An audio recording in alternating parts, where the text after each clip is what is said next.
my name is MoistRock. I'm going to be playing Hi-Fi Rush for you today. We're going to quickly introduce ourselves. If I have my commentators introduce themselves, please. Hi, I'm Midnight Vesper.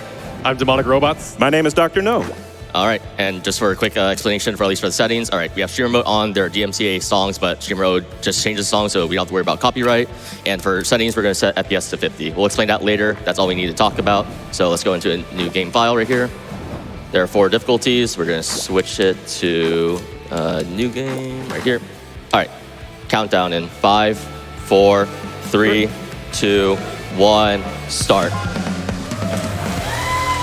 All right. So at the start of the run here, we have 3 cutscenes. So we're just gonna skip this fast and we're gonna quickly explain some stuff. There's a lot to pack here. So the track 1 is gonna be the tutorial level. So we're right out of surgery. We just got a new robotic arm. Right here, skip. Where's that? Don't worry, All right. probably no So big deal. first thing that we're gonna learn in this section is just movement. We're gonna learn jump, double jump, and health packs.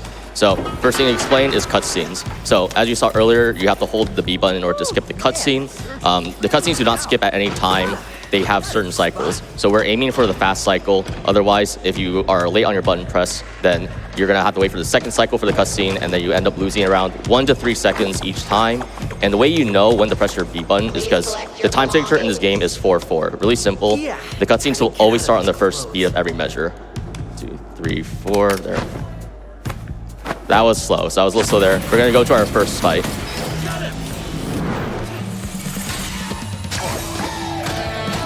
So these are tutorial enemies. They're really weak, and they're gonna be weak until the 4th course. So in this game, tracks are referred to as the levels, courses are gonna be the arena fights. And so for here, 1 through 4, these sword bots are only gonna take 3 just timing hits. So we're gonna go into another tutorial section. There we go. So that's how you can tell if the cutscene is gonna skip. So right now, I'm gonna quickly do a TLDR of what the narrator is gonna explain. So in this game, a lot of the things, or everything in this game is tied to the beat of the music. So that includes enemy attacks, Chai's movement, and etc. So this is the light attack. The light attack is gonna be our quarter circle, or there'll be quarter notes. So 1 beat. They're our fastest attack that we can do. We can dash cancel out of it. It has multiple uses in this run. The other version that we're gonna go on later is gonna be the strong attack. So that's gonna be a half note, which takes 2 beats. So obviously it's a bit weaker, or it's gonna be slower, but it is a stronger hit. And there's not only just light, and heavy combos. There are certain combinations for different combos that do certain properties such as crowd control, dragging in opponents, and just having single target damage.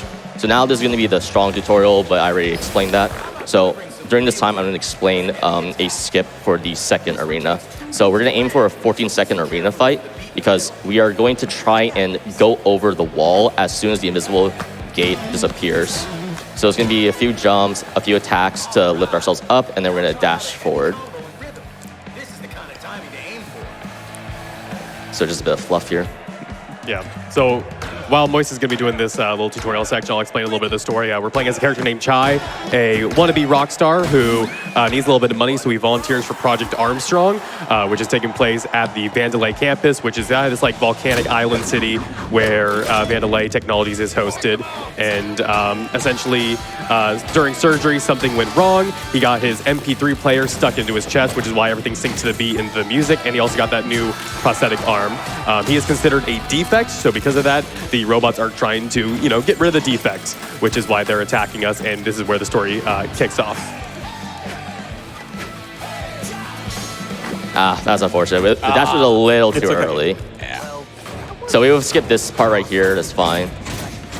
So coming up, we're gonna skip course 3. So if one of you guys would like to explain how photo mode's movement works. Yeah, so after the launch of this game, Tango Gameworks, who's the creator of Hi-Fi Rush, added a photo mode because the game is very beautiful. Speedrunners love photo mode, but not necessarily because they like taking pictures.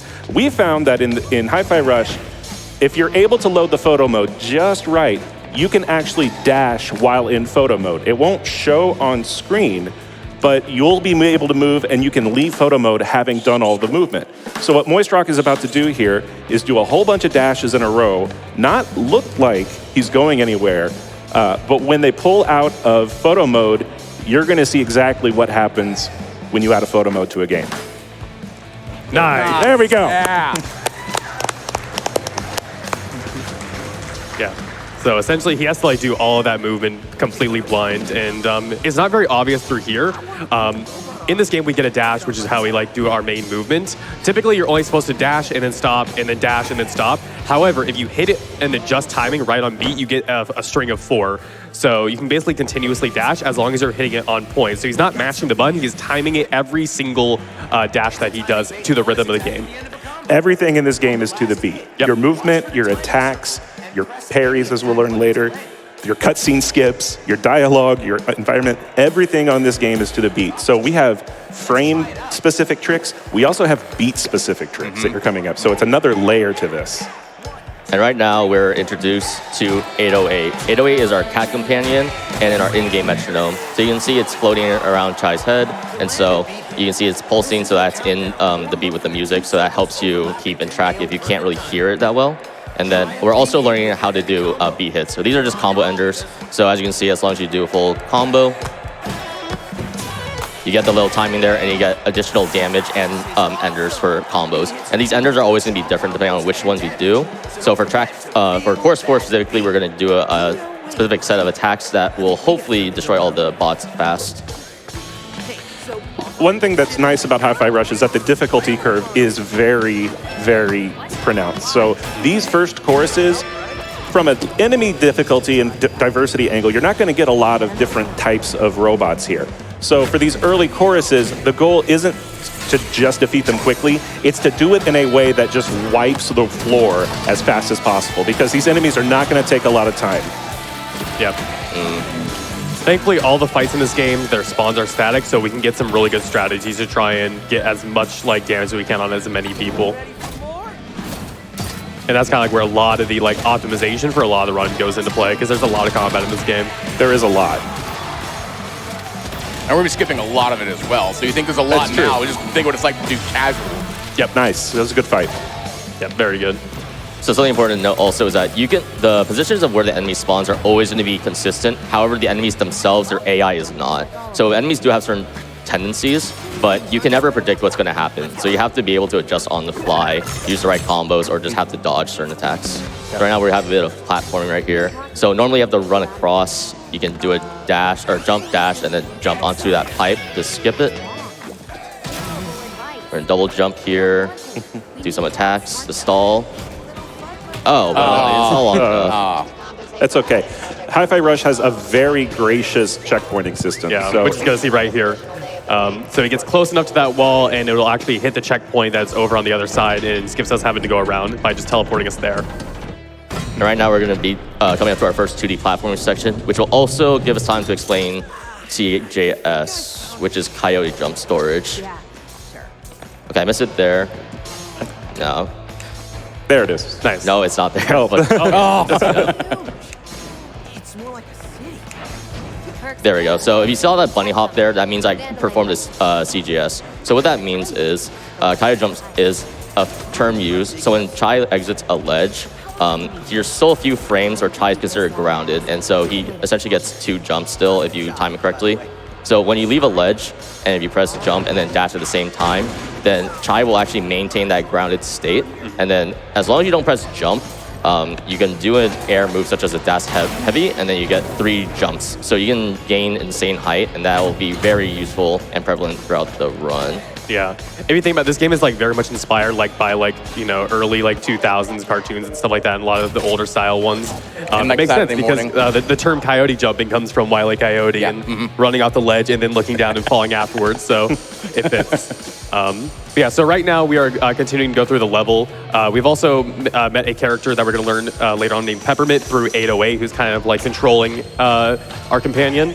One of the things that we also have to worry about is the head of production, Rekka, who is currently the one that is trying to get rid of the defects, which is Chai. So she's like kind of the first head of the one of the company's like heads that we'll be running into. All right, and we're starting up there, so we're getting shocked, but this is the introduction of our super meter, which is also known as reverb gauge. So the only super that we're going to be using this run is going to be the base one, which is going to be power chord. So it takes 2 supers, and supers have different properties when you use them in fights. We'll explain that later, but we're just going to get out of there. And you can see on the right, the red stuff are batteries. So You get those from completing full combos on enemies, and they're just scattered throughout the run. Coming up is going to be something called LMAO skip, found by Flowey. So we're going to hug this wall, jump here. There we go. We just get this arena. It's really simple to do, although the trigger is pretty tight. So just hug that wall, get on top of that ledge, and then you should be fine. And what we have, we're coming to another large skip here. So we perform a CJS, dash heavy, get on top of this girder, another CJS, double jump. Okay, that's fine. Yeah. There's backups here if you need. Yeah, like we said earlier, there's a lot of combat in this game, which is totally fine. It's very fun casually, you don't notice it. But like for the speed run, whenever we find like these skips to like skip combat, it's like a huge blessing because a lot of the fights can take a lot of the time, especially if you're on new game. One of the things that you find out when you play Hi-Fi Rush is that your real enemies in this game are platforming and music theory, two of the scariest things for speedrunners in history. Not to mention music people in general. Music theory is just a whole nother thing. Yeah. Thankfully, there are like different accessibility options. So if you are hearing impaired, there's like ways that you can basically still enjoy the game. There's like accessibility things that show you a metronome that's more obvious. You can make 808's animation of her metronome more obvious. So it's definitely still worth playing. And if you played like No Straight Roads, like MoistRock and I have done, if you've done Gurumin, there's all like with that, there's always that little bar that you can show up at the very bottom to show like, hey, there's a better idea of kind of understanding what the metronome is and where the downbeat is on each individual measure or each individual beat. All right, it's time for our first boss fight. Let's rock, big boy. Quality assurance, a speedrunner's worst nightmare. So one of the things you'll notice here is that 1 mil's health bar is divided into quarters. And there's an interesting fact about the bosses in Hi-Fi Rush. If you haven't noticed, the soundtrack for this game absolutely slaps. And Tango wants to make sure that you appreciate the work that went into the music. So they damage gated the boss. Each of these quarters are referred to as verses and choruses. And if you beat the music to that part of the health bar, Tango will stop you. Tango will say, no, we worked on this music very hard. You should listen to it. And it will freeze progress until the music catches up. So at its high level, boss fights in Hi-Fi Rush become, yet again, almost another unskippable cutscene. Not to mention that when you do this on not streamer mode, in the casual thing, they actually have licensed artists from a lot of big name bands, like, I believe at this one it was 9 Inch Nails. They had members of Smashing Pumpkins. They have The Prodigy. The Prodigy as well. So there's a lot of licensed bands, and naturally Tango is smart enough to say, hey, if you're going to stream this on other platforms, that may not be the best idea for you. So they basically reinvented the song with covers or anything else along those lines to make it so that's sort of 100% streamer friendly. And sometimes, arguably, they can be better than some of the original songs when it comes to this. I have always played on streamer mode, so I've always heard it with the original music. The best music. Yes, if you can notice, there is a weak point on this boss, and you can tell where it is because it says weak point. They love to point out the obvious. The details in this game are just absolutely impeccable. Yes. I'm getting pretty bad RNG on this fight. You don't want to see that swipe because that swipe does nothing. So you can't really hit him. You want to see these hand pounds more often. And on that second phase, he was just swiping me and doing the AoE blast. So that's not what we really want. Yeah, it's not like a Crash Bandicoot game where a lot of the times the enemies are invulnerable. Typically, you can hit them a good majority of the time. There's just like a few attacks where you have to focus on dodging them rather than dealing damage. All right, now we're on the last phase, the 1 mil fight. Yeah. Just take a moment to appreciate how good this music is. Yeah. And this is an instance of the damage gate, so we have to wait for the song to play one more of the chorus here, but we just can't take damage. And we'll explain why after the fight. Yeah, although I'm a little worried because I thought at the beginning, but we'll see. This is it. And so that's track 1 right there. There's track 1. Nice. I'm sure he's fine. Oh, yeah. Everything's fine here. Okay, I got the star. So I mean, if you get a star on your rank, that means you didn't get hit a single time. So therefore, we did do a perfect or a no-hit version of QA 1 mil. So that's going to be important for when we go to the hideout, which is going to be right now, and I'll explain some stuff. So we're about to go to the main hub here. The hub is where we are going to get upgrades. It's where we select our level, etc. And so we're going to meet 808's creator, which is Peppermint here.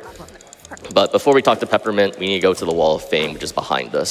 So the Wall of Fame, there are achievements that you might, like right there on the bottom right. So because we're skipping a lot of the courses now with all these new skips, so this Take 'em Out achievement, which is like being 25 enemies or so, we cannot get that. So instead, we had to opt for the QA1 mil perfect fight just because we need these extra gears to, we're gonna buy 2 combos and we're gonna buy a reverb upgrade. So as Peppermint talks, I'll explain some of the stuff. So one of them is gonna be Echo Splash. Echo Splash is more of our movement tool rather than an actual combat combo that we're gonna use because it brings us really high into the air and has pretty good horizontal movement.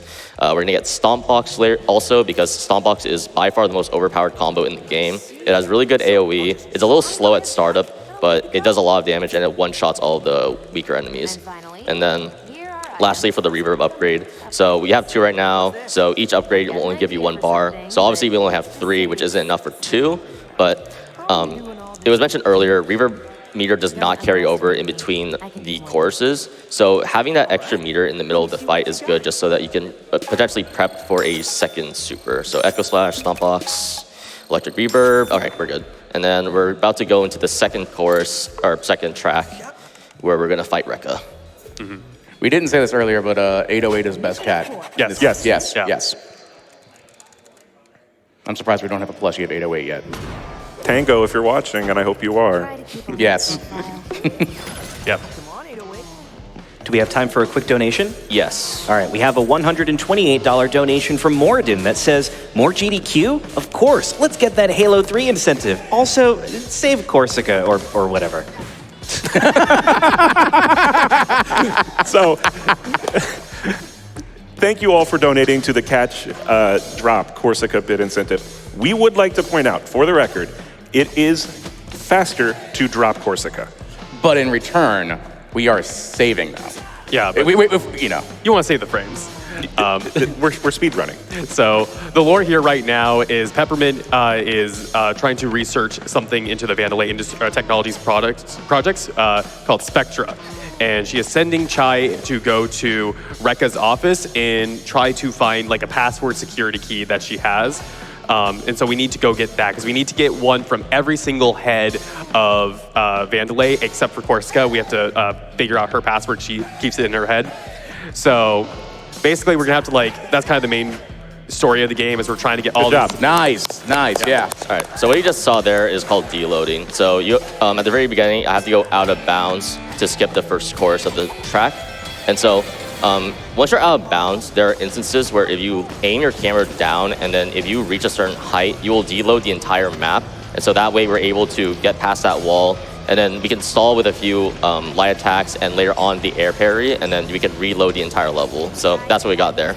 And now we're introduced to the grapple hook, one of gaming's many achievements. So, yeah. The grappling hook in this game is incredibly important for platforming reasons, obviously, but it's very, very important in the arena fights because it's a phenomenal positioning tool and stagger tool.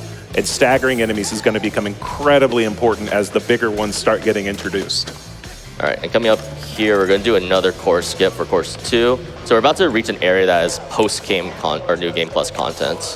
So dash heavy, jump on this pipe, jump here, jump up here. Thank you for making those standable, Tango. We really appreciate Yeah, I was about that. to mention the exact same thing. The background and the roof and all the detail that goes into this is just phenomenal. Nice. Skip.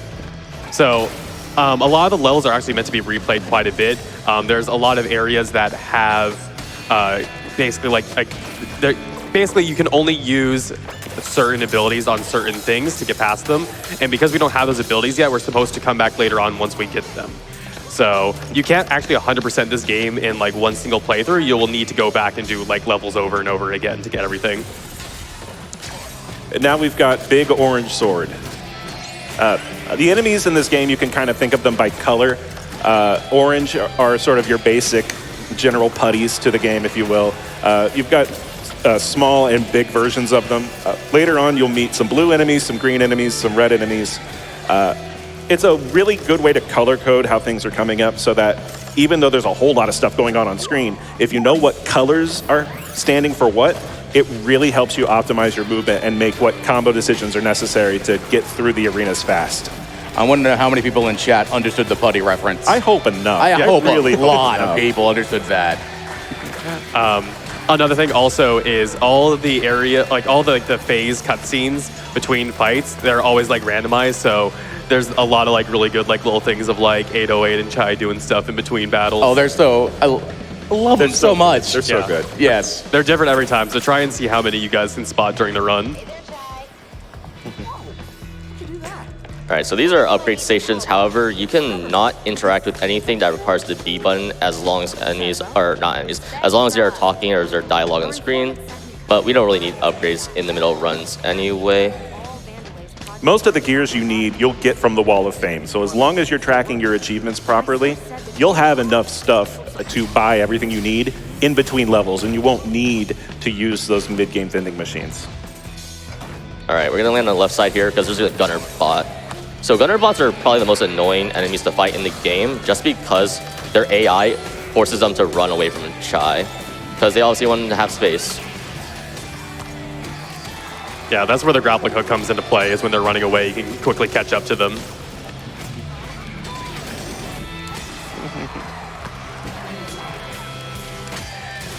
You just want to jam out. I know, you just...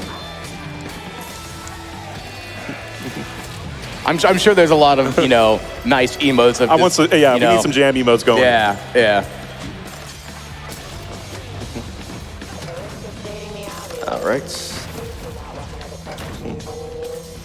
All right, we're gonna be on our way to another course, but this course is gonna be fairly easy, so now would be a good time for a few donations. Absolutely, MoistRock, I've got you covered. We've got a $25 donation from Wizard of Oswald that says, "Hey, MoistRock, you're going to Rekka this run. A run for a game this cool is too big to fail." There were no negotiations for this donation because my heart feels no pain knowing that I am giving to such a great cause, and I know you'll finish this game in a blink. Good luck on the run. Here's to the best game of 2023. 10 out of 10, no notes. Yes, yeah. We've also got a $50 donation from Dashneer that says, "It seems like you've recently become involved in a charity speedrun event. In order to do well in a charity speedrun event, you don't need musical robot powers. All you have to do is donate to MSF and go fast." Hi-Fi Rush is a gem of a game that just came out of nowhere to be one of the top games of the year, and I am thrilled to see it on the big stage. Donation goes to the catching of Corsica, as I did not. Actually, that brings up a good point, though, when that comment said came out of nowhere. That's actually quite true. If you don't know, this game was shadow dropped in the sense that there was no hype for it. It was just the day it was announced was the day it came out. Yeah, I remember watching the trailer and I'm like, oh, cool, I'll have this on my radar. And then since you can play it now, I'm like, you mean like there's a demo? And then it's like, no, the full game's Yeah, full game, yeah. One of the cool things that came from that, though, is that because it hit everyone at the same time, a whole bunch of different people from different communities all kind of bought into it. Yeah. So the diversity within the Hi-Fi Rush speedrunning scene is really cool to see, and it brings a whole lot of different perspectives. Like, we have glitch hunters, we have individual track runners, we have the new game runners like MoistRock. It's a wide and really wide open game to be running right now because we're still learning new stuff every time we play it. And not to mention, when it was shadow dropped, it was on Steam, but it was also on Game Pass. So you could just pick it up. If you had Xbox, you could just pick it up. You should still be able to. I You think should it's be able to, yeah. And if you're watching this, you need to be playing this game because it's amazing. Yes. Yeah. Another like reason that was also out of the blue is because like Tango Gameworks is really well known for their horror games. They did like the Evil Within series, they had Ghostwire, and the main director of this game was Shinji Mikami, who did RE4, which is one of the most famous ones. So this was like completely out of the blue for them to just make like a really cool cartoony hack and slash. And it's really successful. Like it's phenomenal. Yeah. We're gonna be skipping an upcoming cutscene, but like, there's also some really good cutscenes that like show a transition between 3D and 2D, like this there. right here. Yeah. Where like you don't even notice it, but it blends like so well together. And so we're gonna be riding this magnet rail for a while. This is just the halfway point of the level. It's gonna be an auto-scroller. So again, this will be another good time for a few donations. Absolutely. We've got a $100 donation from PB Junkie that says, "Had to donate during one of, if not the best, hack and slash games to come out in the last 10 years. Thank you everyone for doing what you do. Chai, hey, Chai, Chai. We've also got a $15 donation from Letinal the Llama, saying absolutely had to donate during Hi-Fi Rush. Fantastic game that I'm excited to see absolutely demolished. We've also got a $50 donation from Sam the Man that says, Hi-Fi Rush is easily my favorite game of the last several years, so I had to donate during the run. Can I get the crowd to cheer along? Chai! Chai! Chai! Chai! Chai! Chai! Oh, yeah, thank you. Thank you. We appreciate you. Yeah, Thank you. Yeah.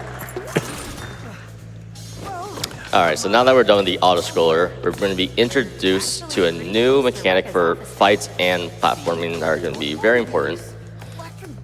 So it turns out Peppermint's not just a voice in your ear. Peppermint can do things too, and those things involve guns. So this blue wall here, we're going to bring Peppermint in, and she's just going to blast those things down. So we just unlocked what's our first partner assist. Each of the partners we're going to unlock has a unique assist, both a out of arena, so a platforming one, and a in arena or like a combat one. This first one though, you see where it says shoot. You'd probably want Peppermint to shoot that. Seems like a good idea. Yeah, I mean, it says shoot right there. Right, yeah. Oh yeah, Maybe not. But why does it say shoot then? Shouldn't we follow the instructions? Well, not when we have CJS. Nah.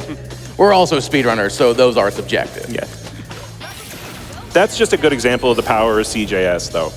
Being able to get that extra height and that extra distance with that jump is huge in these platforming sections. Yeah. It doesn't seem like a lot, but a lot of this game is like built for you to be like barely missing every single ledge, and that CGS just kind of like closes that gap really well. Just big shout outs to Vandalay for labeling everything. And Everything. also copyrighting the letter V in this world. Yes, you cannot do a V center, like a V angle arrow, because they have like such good directions that they use it everywhere, so it's just, that's their mark. And oddly enough, we attack with a flying V guitar. Well, it's important to note, canonically speaking, Chai does not know how to play guitar. Yes. This must be said out loud. But he does want to be a rock star. That is a very key part of his personality. Like me. Just like me. So you'll notice this big bruiser spawned with an energy shield, and that kind of gets back to what we were saying about partner abilities having out and in combat abilities. Now we're going to have Peppermint to blow these shields up for us, which is going to be a very important thing coming up. I thoroughly enjoy how the game is listening in, because we're talking about Chai not knowing how to play, and then the next thing you know, just 808 doing the air guitar. Yeah. 808 is a better guitar player than Chai, I'll say it. And that's another achievement. If you're an achievement hunter, this game is really for you, because not only does the game actively encourage you to get achievements, there's so many little details that you can just really dive in and immerse yourself in. Yeah. There's also a lot of New Game Plus content. Like a lot of games, they'll have like, oh, you can just go back through the game exactly the same way with a couple more abilities unlocked. But here there's like Rhythm Tower, there's secret rooms that you can find, there's parts of the level that you couldn't access before that you can with your partners later on. So if you like want a game where you can sink a lot of hours into it, this is the one to do. I remember just being in the Discord hearing about the Rhythm Tower and just hearing all about that from every member of the community. Which, by the way, shout outs to the Discord. Yes, shout outs to the Hi-Fi Rush speedrunning Discord. Oh. These little flybots are just pests. They go down pretty easy, and you can grapple them and take them out, but they just have a way of just getting in the way and just making everything just a little bit worse everywhere they go. Yeah, typically you want to prioritize them in battle. All right, coming up here, we have an unskippable like platforming section, so we have to do a bit of lighting. So you know what that means. Whoa! A few more Hey! things. It was just tanning inside. What are you doing? I mean, it's a robot tan inside. That was rude. Robots have great attitude in this, by the way. Especially Cinnamon. Yep. Who we'll meet here in a little bit, but for a game full of robots, Tango really went out of their way to give so much personality to so many of the characters. The receptionist bot is personally one of my favorite. It's one of my favorite. It's just the monotone. Yeah, The Lucille. 9 to Lucille, 5. my beloved. Yes. Shout outs to you, Lucille. All right, so we're gonna come up to our next major skip here, which is a little scary. So first off, you can just pre-aim Peppermint at these little pipes, because this is where the the valve is gonna be to shoot. This is going to be our second instance and our last instance of using the photo mode photo mode movement. Just love that line. Teamwork. Hooray. Yeah. Chai definitely at the very beginning of the game. He's a little insufferable. Just a bit. Just a little bit. He grows his character, so it's great. I think probably what would be really beneficial for Chai is some coffee. Yeah. Yeah. Coffee. Or maybe another like hot drink with caffeine in. I can't think of a name for it though. No. Yeah. You will notice all the human characters are named after some kind of food thing. So chai is chai tea and peppermint. And actually, like the boss we're going to be coming up to, Rekka, is actually a type of ramen. So every single character has food. I think like the reason for it is just the game devs really like food. All right, we're coming up on something big here. All right, so I'm going to position Chai along this green pipe. I need Chai to be centered here for the dashes, otherwise it's going to be scuffed. That's fine. 6, 7, 8, 9, and then dash heavy. We're in. Okay. Nice. Let's go. Recomania time. Very, very nice job. And I know you see MoistRock over here doing that with the keyboard. For those that play it on the Xbox, you can still do photo mode on Game Pass, so you don't have to worry about that. So, like we said earlier, the boss fights are kind of on auto-scrollers, but kind of not. We want to try and do them still as quickly as we can, and we can do a lot of damage on Rekka for the most part. Her entire like personality is like she's like a WWE wrestler, so that's like a lot of her moves and attacks and kind of her flair. So she does like a lot of like really powerful telegraphed attacks. But as you can see here, we're spamming Peppermint, who does a pretty good chunk of damage. During this fight, Moist is also going to be trying to get a couple of those achievements done for the Wall of Fame. So he's trying to get, I think it's 3 50-hit combos, and then 2 100-hit combos. Yeah, and then 2 100-hit combos. And that's going to give us a whole bunch of gears, which you're going to need to buy some stuff after this fight. Yeah. I just hope we don't see Rekka do the reckoning. No. Rekka ain't picked the verbs, man.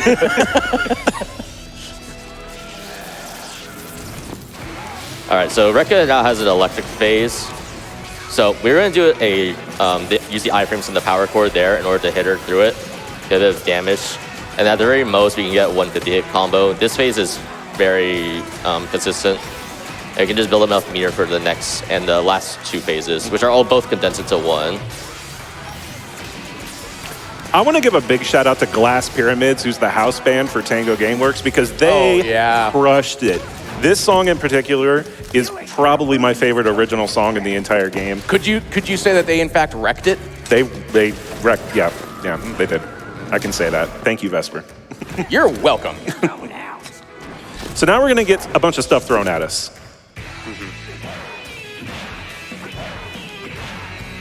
Luckily, this is the only time she'll ever do this attack. And also, this attack and the way she throws it does change depending on which difficulty you do. So especially on Rhythm Master, there's like no room for you to move. So this is more or less the same as the first few phases, except she has this pipe move. I have to stand away from her because if she...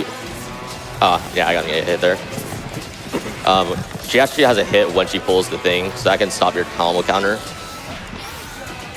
So when you go off and say that Rekka is very much looking like a wrestler, it kind of makes sense that Rekka would grab the pipes because there's no steel chairs anywhere in the area. There's no steel chairs. Yeah, there's no tables. No table ladder. However, if we see Rekka's arms get real big and start glowing orange, we need to get the heck out of the way because there's about to be a milestone driver with our name on it, and we do not want that for 2 reasons. 1, it's a heck of a lot of damage, and 2, it's just a really long attack.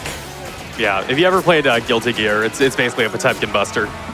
It's hype as all get out, don't get me wrong. Oh, she was going to do it there too, but we canceled it. We just, for the purposes of the speed run, we don't want to get milestone driver. Luckily, you see it coming about a mile away.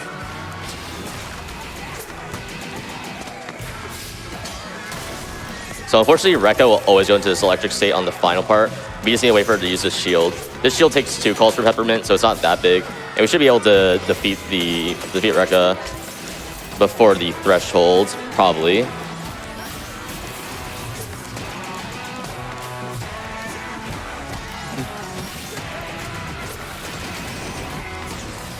just want to bob your head to that music. Yeah. Though. And there it is. There's Rekka. Nice. Rekka has been wrecked. I was a little scared there because she actually went for a second charge, but luckily I just had enough meter to do another super and I can cancel it. And if you're wondering why I didn't cancel it the first time, it's just because she will always be scripted to go for the electric phase, and we don't want her to get that barrier when the threshold starts. So we're done with track 2. I wasn't able to get the 3 100 combos, but that's fine. So I should be able to have enough for what I want, and I can probably adapt to it later. So Wall of Fame again. And 41K, not too bad. This is not skippable, it's fine, just a few pictures here and there. Time to buy some more stuff. Yep. Actually, wait, no, time for an unskippable cutscene, my bad. But it's informative though. it is important to note also that while we had that little cutscene that we upgrade or firmware updates with 808. And it's important to know that because firmware updates are a thing in this game. Everything eventually does get a firmware update. Even things that you don't think need firmware updates get firmware updates in this game. It's a very important plot point coming down the road. Yes. You'll need to equip these for that. Which, I don't know if you want to go into detail over the plot we just skipped at the end of the Rekka fight. Yeah, so after we got Rekka's security key, it turns out Chai accidentally starts a team meeting with all the other heads at Vandalay Technology. So we actually meet all the other bosses. And essentially what happens is we meet all of them, we get a kind of a feel for their personalities and who they are. But right now we're going to be going after the head of research and development, which is Zanzo, who is definitely not a JoJo reference. No, Definitely not a JoJo reference at all, no. Not even close. But he's going to be the next baddie that we're going to be going after. And we're going to have to like fight through basically the R&D department. I will say, Kale has to be one of the best bosses to work for. Oh, yeah. Just makes a joke and then just stands there, no one gets the joke, and then has to explain the joke. Yeah. Totally not used to that or anything like that at all. Yeah. So R&D is in a volcano. Why? Natural source of power, obviously. Yep. Obviously, yeah. R&D uses a lot of the budget, so they try and cut down where they can. This is also where a lot of the 50 frames per second kind of comes into play. If memory serves correct, when we were first kind of learning a lot about this game, a lot of people were getting on PC, and some of us, like myself, didn't have the best PCs. So some individuals were trying to figure out ways to play it without the 60 frames because of technology issues. One runner, and I can't remember who this individual was, decided to bump the frame rate down to 50 frames per second. Nice, very good trick. And that's where they discovered a lot of tricks and how a lot of these tricks are really, really simple. So all they did was just bump it down to 50 frames and then went in the Discord and like, hey, I did this thing. And everyone else was like, really? And so they tried it, and that's why we play at 50. Yeah. And this was actually like, originally when this game came out, it was looking almost glitchless. Like we found like a couple of things, but nothing too big. This was like the first level where like we really started finding a lot of really big tricks in skips. And also shout out to a lot of the glitch hunters. Day one, I remember the first day that this came out when the Discord was active, we found a video on YouTube that was in the beginning level saying, hey, we went out of bounds. And we don't use that anymore, but that was a way to get us saying, oh, we can actually do things. That was a good fight. That was insane. That was a R&D. very good, yeah. So before you saw I perform at CJS, so we stored it and not jump for that one because we're getting on top of this rock. Perfect, okay. So what this does, there was a cutscene on the left side which would have shown the volcano exploding. So it's only like a 5 to like 8 second time save, but it's still something worth going for on the first try, just because we don't like cutscenes. And coming up here, We really don't. yeah. No. Coming up here, we're gonna skip 2 courses at the same time. So we're gonna get on top of the grapple. 1. Okay, and now we're gonna jump over the fence. Course 3 and 4 just got skipped. Yeah. Nice, that was really good. That was like one of the, like, I'm pretty sure that was one of the first skips, like in the entire game. So it was one of the first skips, however, so an update 1.02, which was the photo mode update, they changed some of the platforming properties on some of the objects. So we had an older and like simpler skip, which was known as MoistRock, one of our moderators in the Discord, and for speedruns.com. But yeah, we used to go onto a rock and we could get to that part where the fence is easier. But ever since that, sorry, I had to focus on dashing. But ever since that update, we had to go for the slower route, which is the grapple section. But we found a setup for it still, so it ended up working out in our favor. So like we said, Zanzo's totally not a JoJo's reference. Totally not. Nope. No.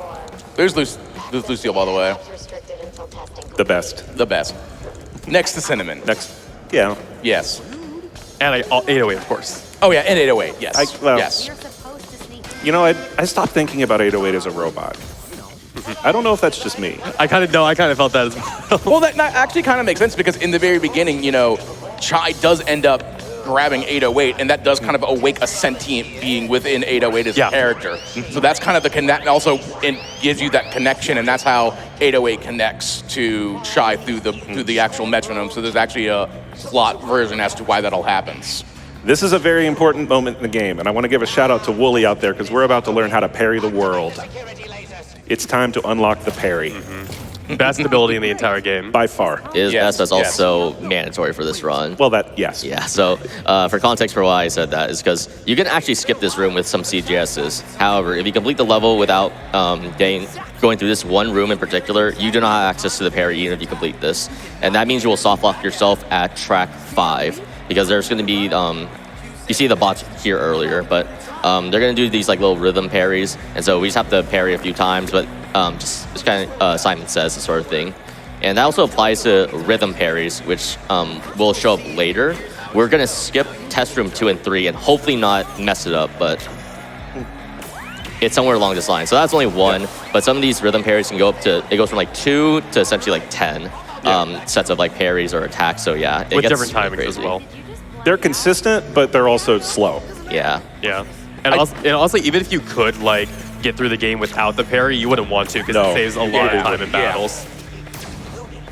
I do want to be at a concert where we can just throw up giant like LED signs and say like nice and good job. Yeah. Yeah. You okay? So now we just got to wait for the sentry drone to tell us how to parry.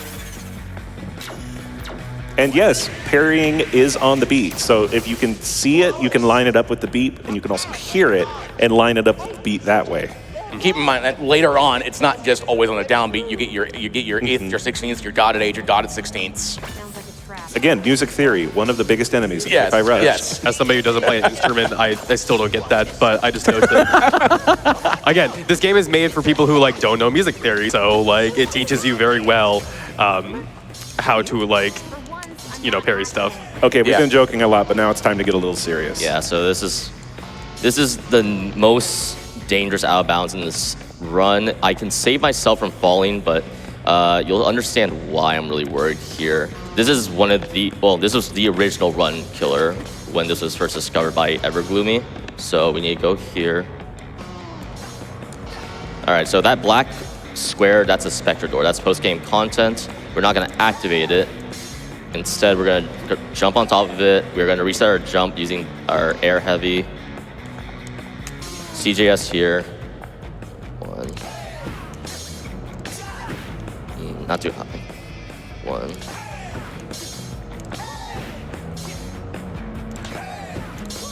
All right, that's only part 1. It's Okay, not, it's so not that's done. It's good. not done.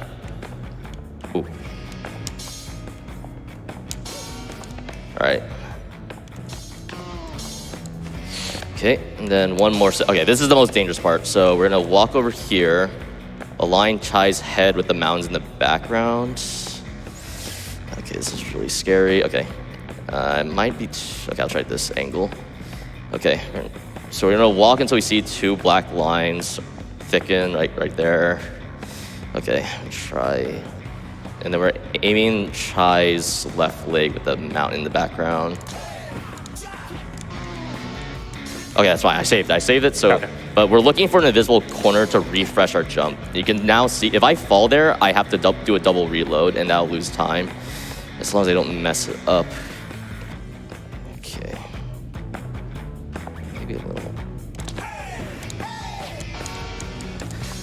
Okay, that's fine. That's fine. It's worth pointing out that all of this is still much, much, much faster than playing Test Chamber 2 and 3. We're good. Okay.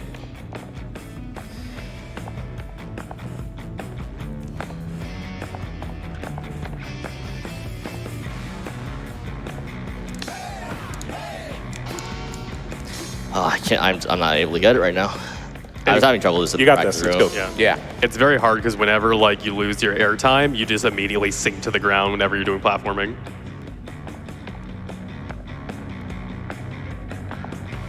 That's it.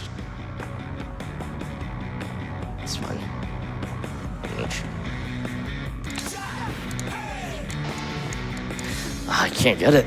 One of the issues with like trying to line things up with Chai, unfortunately, is that this is a very active game, so there's a lot of movement. So Chai is like always moving, always doing something with his animation.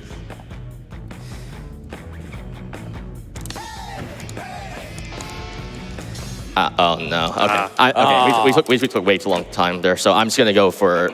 I'll do the test track or test chamber 2 skip, and then I'm gonna go to 3 because I'm not gonna risk doing that run. So I would have liked to get that, but Sounds like a trap. it's the unfortunate reality. Yep. Running marathon.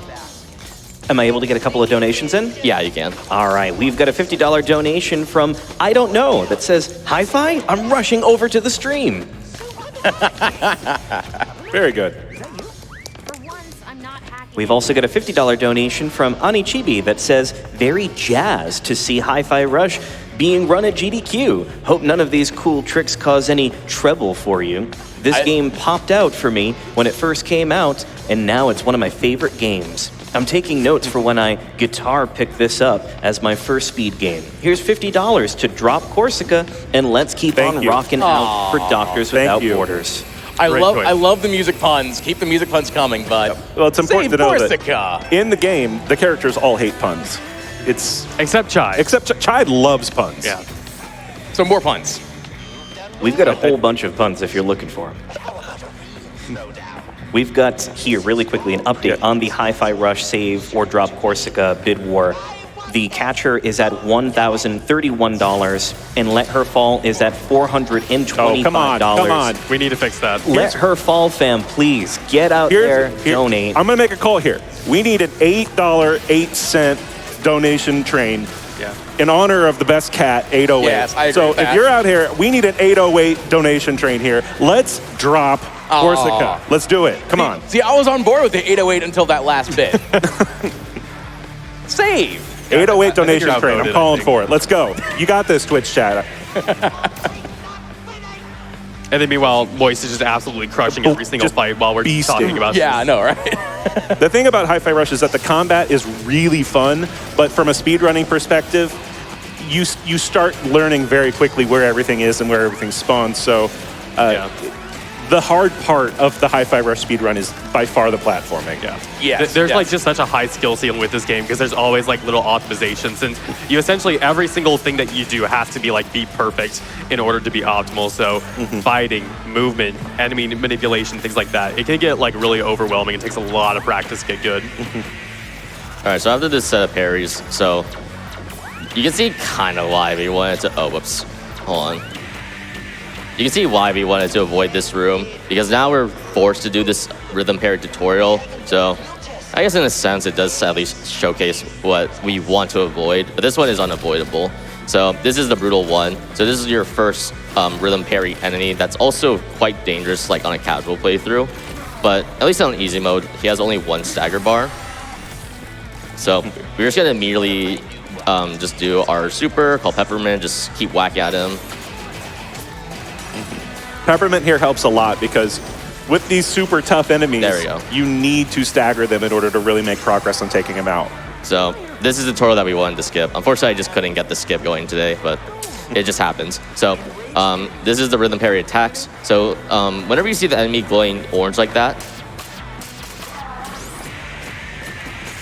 you have these extended rhythm parry parts where you have to just, it's like the same thing with those little sentry bots. So that's what we want to avoid now going forward. And we can do so by using our supers, using CC, and etc. Also, an important thing to note is that if the enemies are glowing orange, they do not get hit by regular attacks. So that's why you have to use super in order to kill those things. It's also something else that when we finish that we saw a nice boom. So we know what we were talking about earlier, how this kind of has like a Saturday morning vibes. It's got a lot of a comic style vibe to it as well. When you get to those big combos at the end, they have boom, bash. In other words, that There's a really important one coming up here soon. Yes. That's why I bring it. All right, so coming up, this is the last course, and this is going to introduce us to the motorcycle enemy, which we would have fought in course 3. So these enemies are really annoying because they are really fast, but we can use magnet backstab. So this is why we got this upgrade. So if you do the backstab on an enemy, it will stagger them for a set amount of time, and then we can prevent the motorcycle from moving further and just kill it with a few hits and super. Nice. All right, so this is technically the end of the track. However, there's going to be a scripted fight here. Totally not a JoJo's reference. Totally not, no. So this is the tank. This is the green tank. Yeah, this is a really scary fight. He has to be very careful here. Yeah. But All right, he's put a lot of practice in this, You're but I'm not- sure he's got it, right? Moist, you're not hurting it. Hey, Well, You're supposed to be doing Moist? damage, you know. Oh. Good job. Wait for it. Wait for it. Chat. Floor. I want to see chat just spam Blore. spam Let's go. Blorf all We need over. some Blorf. so that's that level. I would have liked to skip course 5, but it's just an unfortunate reality. So I'm sorry I couldn't get it this run. Maybe we can get it some other time. I don't know. Thankfully, we meet the best characters, so We do meet the best That's the characters. important thing. We meet Macaron, the best partner ability, and we meet Cinnamon, who is just the best robot ever. And I will not be hearing any more debate or discussion on the matter. It is Cinnamon, the end. Yeah. Yeah. So lore-wise, Peppermint has had someone who was like on the inside, kind of feeding her information about Spectra and some other stuff. That was actually Macaron right here. He was I believe he was the original head of R&D Yes. before Yes, Zonto took over. So he's going to be joining our cause and helping us fight and get basically a new partner ability. So If I remember correctly, he was forced out. yes, it was. Yeah. You are resigning. You Yeah. don't have a choice. Yeah. And of course Macaron did not like that because he was basically forced down to this laboratory down here, so he couldn't even leave. He was just put into a room here and started working with Peppermint to try to figure out to get the job back. So we just picked up the air parry. That's really important because when you get your parry originally, all you can do is parry on the ground. Air parry opens up a whole new area of opportunities in combat, but also it becomes important in the platforming sections as too as a stall tactic when you're doing your big extended jumps. And now we see a big lightning bolt in the wall, and that's our cue to call in Macaron. You'll see that Macaron comes in, and Macaron is a very, very large man with large arms, and he likes to solve his problems by punching them very hard. And so what we do is we bring him in and we punch things. Walls to make holes. Sometimes we just punch random things because we can. But coming up here, you'll see soon we're going to be punching enemies as well, and that's very important. Yeah. So a lot of like the game's like tools are also used in combat as well. So like how we were using Peppermint to break some of the shield walls, we can also use it to break enemies' shields. Kind of the same thing with Macaron coming over here. We're using it to punch like boulders and things like that, and we're also going to be using it to punch certain armor pieces later on. I always enjoy how Shy is the hype person. So if you don't notice that, normally when you play this, you kind of focus more on Macaron, but when you do it, when you watch it, you always want to, like, for me, look at the outside of things. And I love how Shy, each individual time this happens, like, come on, yes, yes, you know. Chai is like, you know, kind of dumb, kind of annoying at the beginning, but he does have a heart of gold, and that's kind of one of the shining examples of that. We all have a chai in all of our friend groups. Well, don't we? technically, he's got a heart of an MP3 player. All right, I'm sorry to interrupt here, but I'm actually really kind of tilted about the track 3 skip, so we're going to go a little off script, and we're going to go for the extended T4 skip.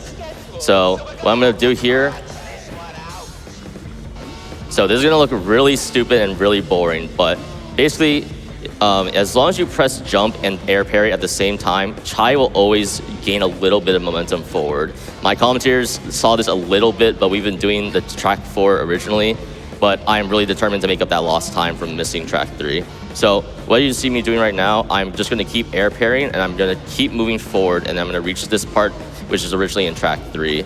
So the way this skip works is that there's a runaway section at the very end of this level. And the way the developers structured this level is that it's actually put at the very bottom, like way below the stage. So again, this is a little stressful. The one thing also that's important to note is I have to maintain my double jump. If I lose my double jump, I will not rise in the air. But if I do this correctly, I will save around 9 minutes. You heard that right. So while I'm doing this, because I'm going to do this set of air parries, and there's going to be one more. So right now would be a great time for donations. Absolutely. Let's give some love to the 808 train that's been going on. That was called by Doc over there. We've got $8.08 from 808 saying dono for best robo 808. We have 808 from Anonymous, no comment. We have 808 from Bob from IT saying much love from Discord, chef. Thanks, Chef. Thanks, Chef. Shall I keep going? Yes, you can. All right. We've got $8.08 from Buzz Mars saying 808 to save Corsica, right? 808 from 808 Best Cat going choo-choo. And we've got 808 from Anonymous saying 808 is the best, but let's keep Corsica and Rhythm from dropping. And then finally, from the current train, which will stop at this stop here, is Rukazi, 808, saying 808 Train. Hi-Fi Rush is the game that surprised me the most this year and became my favorite game of 2023. Thank you for showcasing the run this day. I definitely have to play it again after today. This goes to dropping Corsica as I was too nice during my playthrough. Did you get it? I did, except it's not over. Okay. You keep going. Holding our applause. All right, one more donation. All right, happy to do so. We've also got a $25 donation from Bonnie that's saying, hi, it looks like you're in a rush. I heard there's a defect on the loose. I sure hope you have enough coffee to catch it. I hope it's strong coffee and not decaf. All right, and now this is going to be the first instance. So right now I'm doing air parries to stall my momentum, and so coming up in a bit, you see these lights. This was the very opening section of the level, so I'm gonna take this a little safe because I need to land on this ceiling. Okay, so that's the first part. It's not over. Going forward, so we're going back all the way to the entrance of where we slammed our face into the wall. Okay.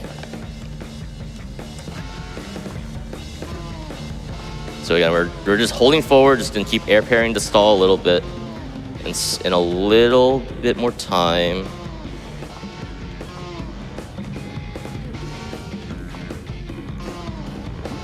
This is the runaway section. I just need to position myself so I land.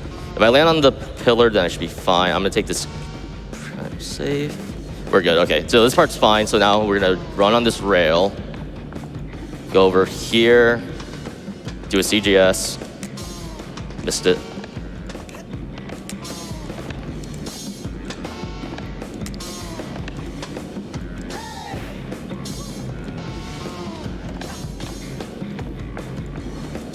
Jump here, jump on this platform. I have to mention, there's a lot of invisible ground below me, so if I fall, then this will all be for naught. But we're almost done. Run right, run straight, double jump on this rock. That's it, that's us. Let's go. Wow! I cannot emphasize how hard that was. That was amazing. And I would also like to emphasize, MoistRock did not practice that. No, Yeah, that was not, oh man. Audible for that one. Woo!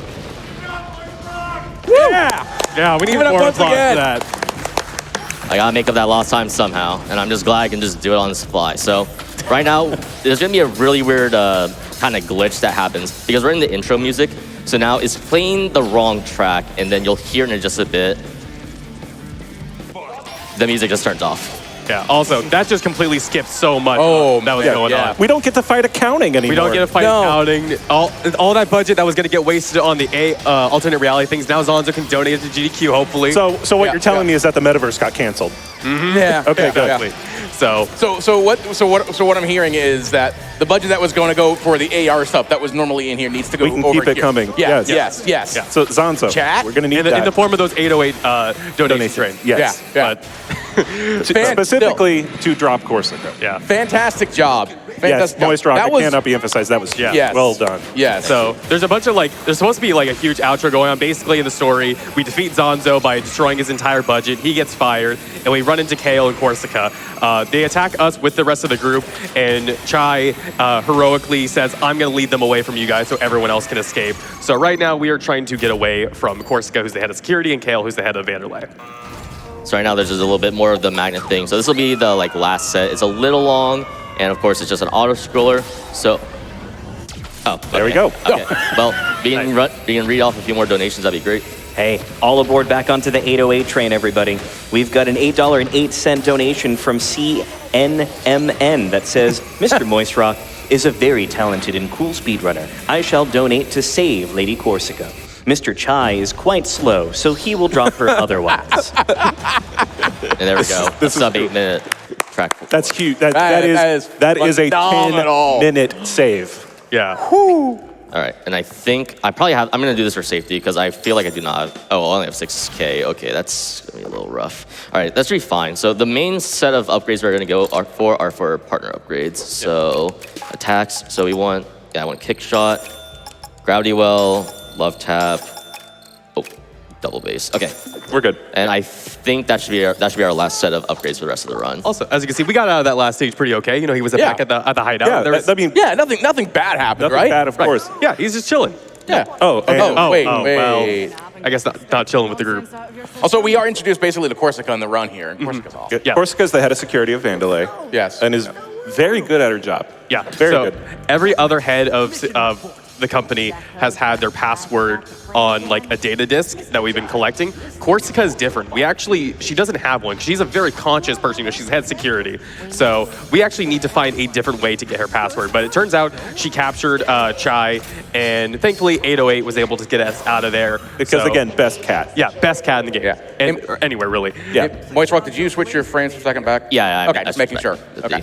Yep. So that's going to be our next story focus. Is we're going to be trying to get the password from Corsica while we're here. In order to do that, though, we need to perform some IT. Yeah.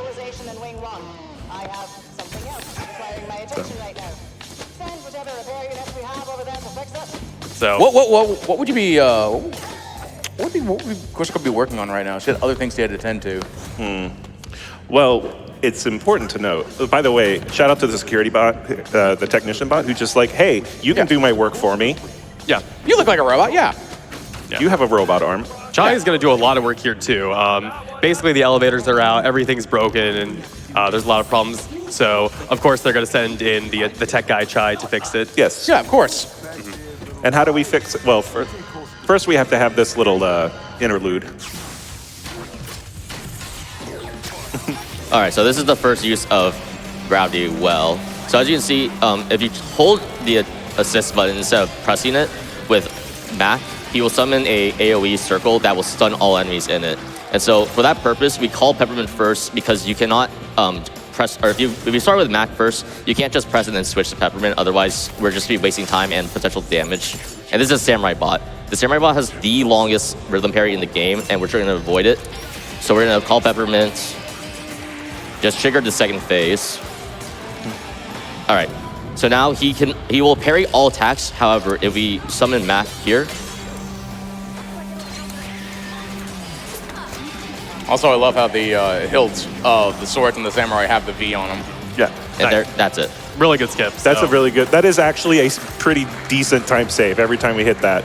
Yeah. Because otherwise we get a parry thing where we have to do like a parry thing, and it's like 5 or 6 of them, and it's really long. So Yeah. And it's not only that, for like the Samurai bot has a lot of like cinematics to it. So as soon as you go into rhythm parry, it goes into like this hike, like there's some haiku that gets red and something, but again, that just takes way too much time. So ideally, we always want to skip that. So we're about to perform some IT, and we're going to fix things the way you normally fix things, by shooting them. yeah. Oh, I thought you were going to take turning them off and turning them on again. Well, That works too. with guns. Yeah. Oh, yeah, With yeah. guns. Yeah, okay. Yeah, shout out to Tech, by the way, because this is basically what they're doing in the background, behind the scenes, making sure yes. everything runs Shout out smoothly, to, just like shout out to this. Yes. Tech for shooting the things back into... Can we give a round of applause Yeah, for the yeah, Tech crew, yes. by the way? Because they're doing a lot of work. So that's security node 2 done. And now we get to go back to the central hub. Yeah. Also, I should have mentioned this earlier, but a lot of the really fun, interesting things that go on about this is the little LED screens that are flying on with the text. If you ever get a chance, you could always read some of them, because there's always some interesting anecdotes that get thrown in there that are very interesting to the plot. Personal information files no longer exposed, Yeah, stuff like yeah, that. yeah. It's good to know. Yeah. It's important to note that all of these parry sections are scripted. Like, we know exactly what they're going to be. They're always the same. So you can just, once you play the game enough times, it kind of just falls back into a pattern. And so now we get a choice. We can go to either Route 1 or Route 3, and it actually does make sense. It's not an arbitrary choice for the speedrun. There is a set script. Oh, whoa. That's That's- fine. Oh, and my positioning is weird. That's It's we can haven't take seen it. that before. Has that happened before? No, I mean, because the thing is, Wait, you wait, can- wait, runner. wait, wait. Does that mean you get to say the thing? Oh, that has never happened before. Now it's a GDQ run. Yeah. Thanks for pointing that out. So both of the nodes routes here have sort of a pattern of some platforming, an arena or two, and then a sort of a node room where you have to use one of your partners to do. Again, we're all working on this together. It's an event. We're all coming together. Everyone pitches in. So each partner gets a chance to do some IT work of their own.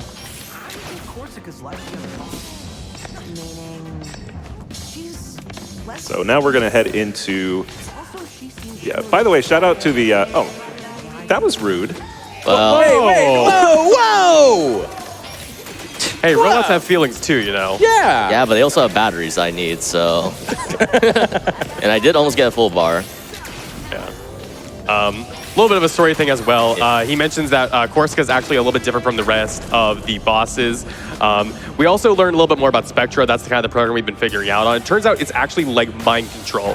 So But it's not evil mind control, right?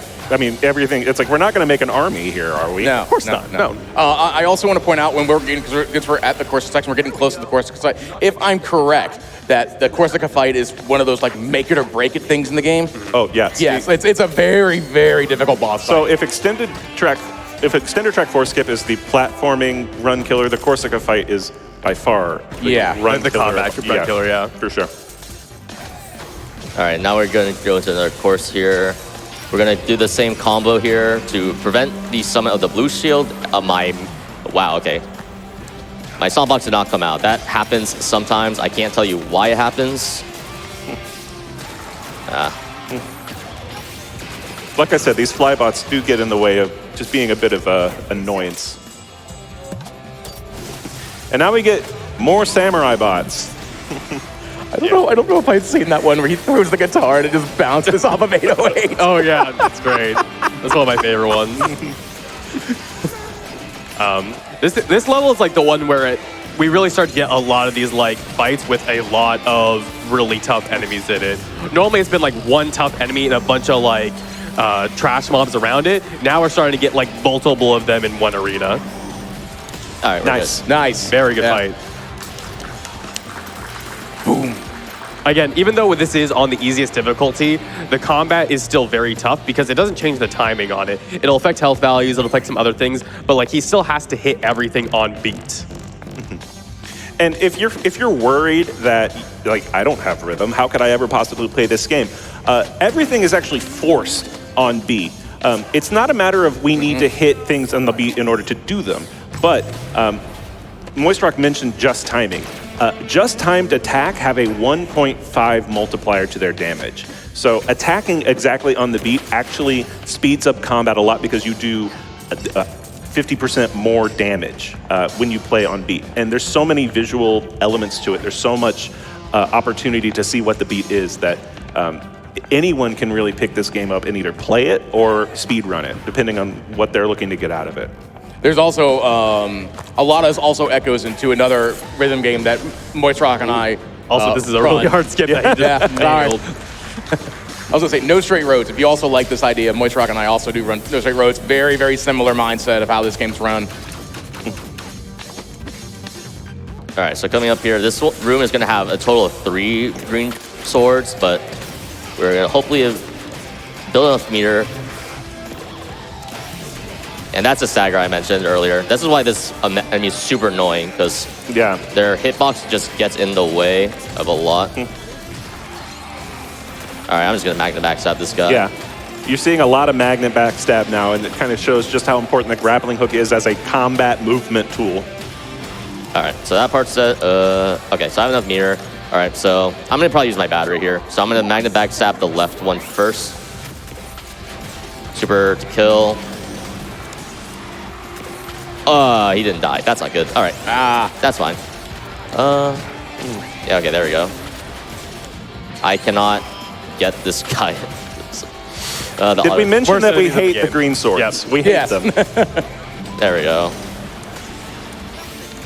He's still alive. What is going on? All right, we have enough meter though. Just realized you're on a GDQ. No, I'm not going anywhere for a while, you know? I will not do what you tell me. I will do what I want instead. Nice. As long as you avoid the rhythm Yeah. parry, I don't really care. Not the cleanest fight. Yeah, 69 seconds. It's like, Nice. I think I average around like 55 usually. The green swords just were not cooperating. But they have a tendency to not. Yeah. All right, now it's time to do some more IT with Macaron. And like I said, Macaron likes to punch things to fix them. And that includes routers, apparently, because these are all data routers. So we're about to punch a router into place, and that's going to fix the internet. If only it were that easy. It's like when you're like, your parents are like, can you fix the internet? And they think you're like, you're a super tech genius and you just like unplug and plug back in the router. No, I just punch it. That's what works, right? You just punch it really hard, and the internet comes back. All right, and that's the last node that we have to fix. So we're gonna go back to the central hub. And this is why we go in this route from 2, 3 to 1. So there's gonna be a 2D section after we go through that vent. And in that 2D section, there's a few batteries that are scattered throughout. We're also gonna just damage boost because there's no point in waiting. And there's a bunch of health packs. So these are all the batteries. We're gonna need this for the last elevator course of the track. It's also, we've not mentioned it, but I do want to mention it.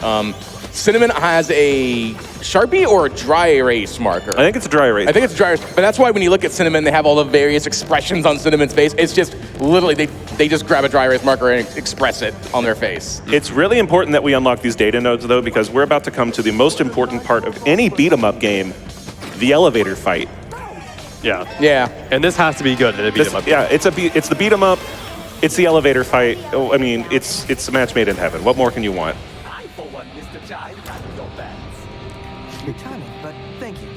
All right, so for the start here, we're gonna position ourselves where node 2 is. So it's gonna be a motorcycle, it's gonna be an orange sword, and then a regular sword. So we're gonna want to immediately magnet backstab this motorcycle. There we go.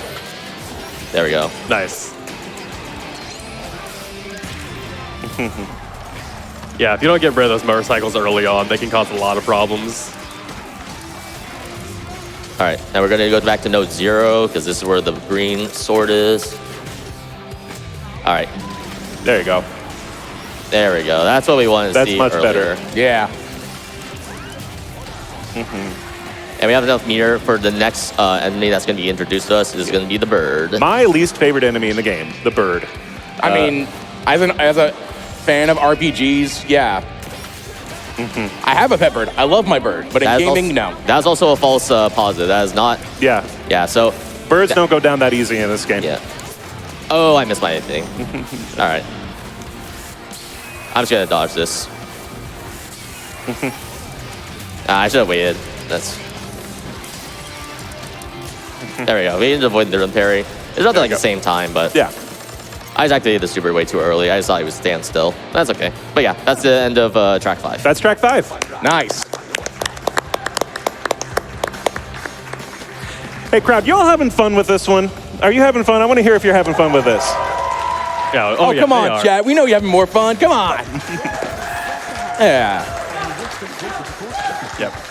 One step closer to Corsica. Definitely don't have a little bit. Definitely not. Nope. Is everyone willing to take another ride on the 808 train? Yeah. Speaking of, yeah, that's Yeah, appropriate, yeah, good actually. timing. Choo-choo. Perfect. We've got a $8.08 donation from Kale that says, I think you misheard. You need to drop Corsica. I don't like agreeing with Kale, but I'll take it here. When he's right, he's right. We've got an 808 No. donation from Blueheart that says, what's up, GDQ? This hi-fi rush is music to my ears. Sending my 808 donation to drop Corsica like the bass. Thank you. Dan Mason as well joins in and says, every good song needs a good drop, going towards dropping Corsica. We've also got Sly Dante that says, sorry guys, but this 808 is still going towards catching Corsica. In a killer rhythm action game such as this, the only thing that should drop is the bass. And then one more, we've got Blue Hoot, another 808 saying in evil voice, drop her. Where are we at with that? Yeah, absolutely. Happy to give you an update. We are currently at $736 for Let Her Fall, and Catcher is in the lead with $1,260. It's catching up. It's catching up. It is making progress. You have about the rest of this track and then a good chunk of the next track before we have to make that call. So droppers, let's go. Is it catching up or just catching her? No, we want a drop. We want the drop here. So let's go, droppers. We need to hear you. Get on this train with us. Oh, I see, because you're in the paint. I see what you did there. So when we say parry the world, we mean parry the whole world, including construction signs, apparently. So what all can we parry in this game that we've seen so far, or stuff that you could have seen? It's actually quicker to say what you can't. So you can parry enemies, you can parry environment, you can parry construction signs.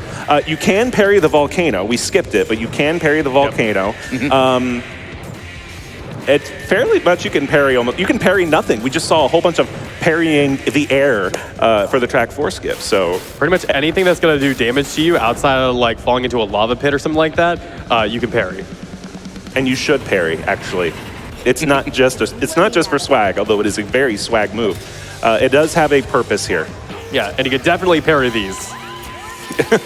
And so some of the upgrades that we bought earlier, so as long as you parry and your partner is available, you'll have a timing there with the blue circle.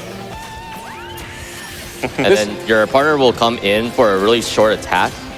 But the other benefit behind that is that their recharge rate is significantly shorter. This whole thing just reminds me of, I think, the Sayu fight in No Straight Roads. No. The mass amount of parrying that we have to do. Yeah. And right now we're, so it's kind of hard to say how this specific course works because it's a little finicky here and there. I'm fairly convinced it's just an auto-scroller. So the two sword enemies are going to jump down first by themselves while the blue crushers throw explosive barrels at us, but they're going to miss us entirely. And on cooldown, we're going to use Peppermint to try and destroy one of these bots. And if memory serves me correct, the one behind me should be dropping soon, yep.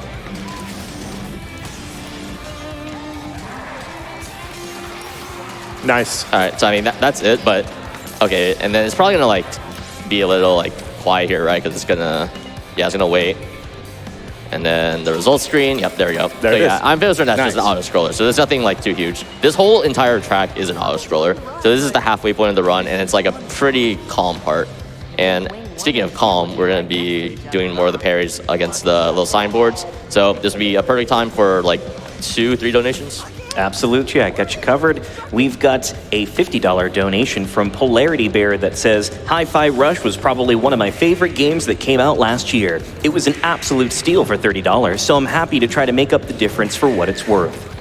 We've also got a $50 donation from Warrior of Mars that says, Become the savior of frames. Go fast and be excellent. We can do that. Do we have time for one more? Unfortunately not. That's all right. Okay, so this is the last course, and this is, again, just another auto-scroller, but the mechanics are a little different here. So, of course, you guys are going to activate some brakes onto the lift right here. And so the way we break these lifts, you can see it has a little bit of the Z. So you have to wait for this prompt for Mac in order to actually hit the lift. If you call Mac as soon as it says start, then he's going to do his regular ground pound attack, and so you're going to waste like 5-4 seconds just waiting for him on cooldown. And so the whole theme for this course is that there's going to be waves of enemies that spawn, and the course is going to keep activating the brakes. But as long as all 3 brakes are destroyed, then the level ends, and all enemies on the screen will disappear. Yeah, You will see a timer for when the brakes come up. You can just basically ignore that timer. That timer is false information. It's not like I've never seen it drop below 50 ever. Like, right? I don't even know if there's like a special cutscene that happens when you fail it like that. But even on Rhythm Master, which is the hardest difficulty here, that timer really doesn't really shake you much. yeah, this part is nice though because it's like really the only part of the Oh, I this should have section. done that. Oh no. Maybe. Hey, I'm not punished for my mistakes. Let's go. All right. Yeah. But yeah, this is really the only part of this section where like you actually have influence over the time. The rest is just kind of the auto scroller.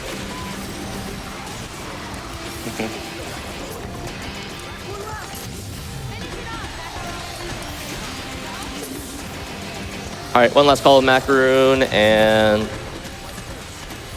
There it is. Yeah, Nice, that's nice. Very nice and calm level. Easy peasy. And now we get to ride on a train with no brakes for a while. Yep. All right, and this brings us to track 7. And if you notice from track 5 on, or like track 5 through track 7, you have no time to go to the overworld unless you exit out. So we're just going straight through this, and we're going right into another fight. So. And it's this arena where you start to realize, oh, we're starting to get a little difficult here. Yeah. Because we have a brutal, we have a big tank, and we have a big orange sword, all in the same arena. Combat here kind of shifts a little bit in flow. It's now about recognizing the pattern in which to pull everything out, because you need this. You need to hit the tank with Macaron while still juggling all of your other attacks, so that you can still wipe the floor. And Moist just showed you exactly what that looks like. That was a really good fight. Yeah. Yeah. Yeah, give it up. Yes, Give it up. yes, yes. Yeah, and then so we're gonna have some more platform here. This was also another one of like the early skips Yeah. found. There's supposed to be like a lot of like roundabout platforming to get up here, and Moist is just gonna try and skip a lot of that by finding this tiny little out of bounds spot. And if everything goes right, Ooh, okay, that's fine. Nah, I just. Oh, where am I? It's all good. I'm here. Okay, that's fine. That's not the worst reset point. So it is important for everyone out there. I'm not sure if you're watching it in the down here, but I want to make it very clear. The coffee machine is no longer working. Yes, this becomes important later. Yes. Now we punching holes in walls. A common theme throughout the game is yep. entering through a wall. Yeah. It's fine. They can pay for the damages. Yeah, Oh yeah. Think of all the finances that we didn't go through for track 4. So. it's true. We Yeah, got so good much point. budget left over. All right, so now they're going to do a bit of exposition here. We're going to come up to a really short course 2 fight, because it's only going to be 3 enemies in a very condensed space. And then from there, we're going to attempt to skip the next 3 courses that come up. So again, we're going to sour and peppermint first, just so that we can get the damage going.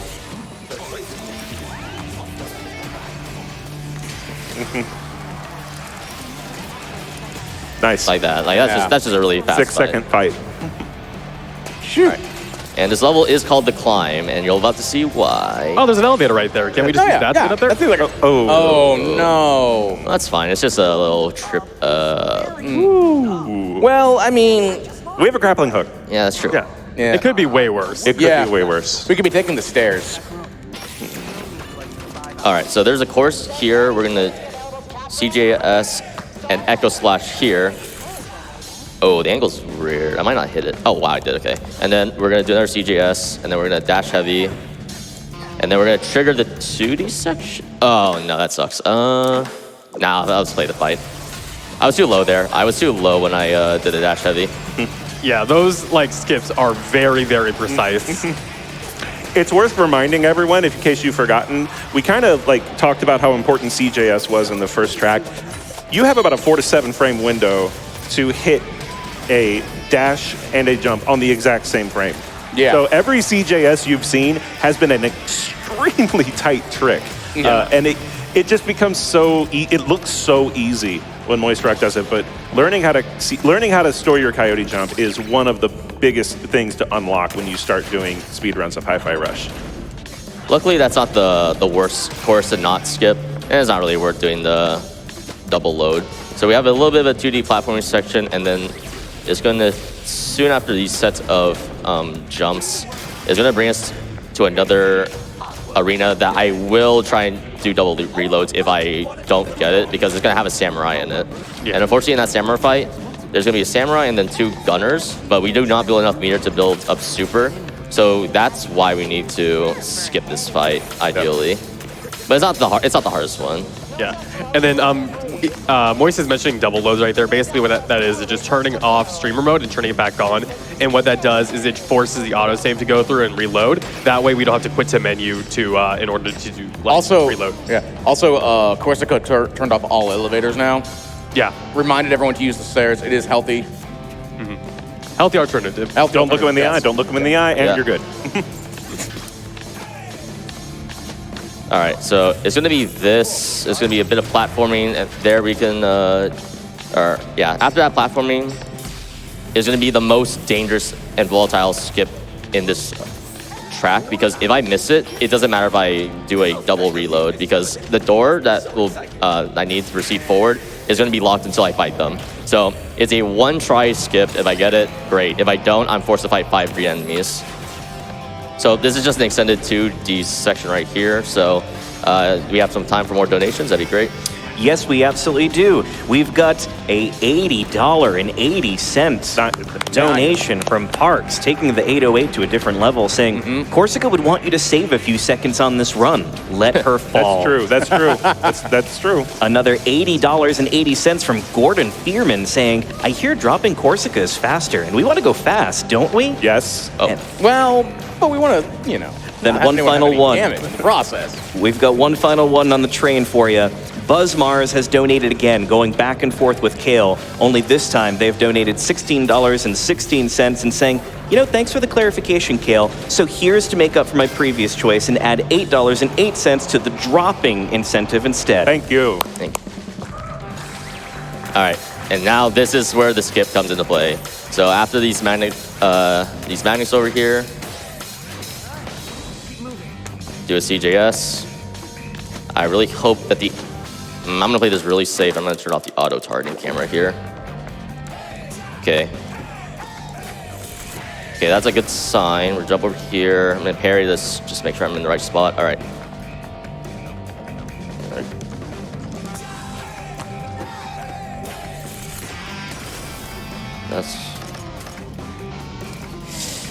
We're good. Nice. Very good.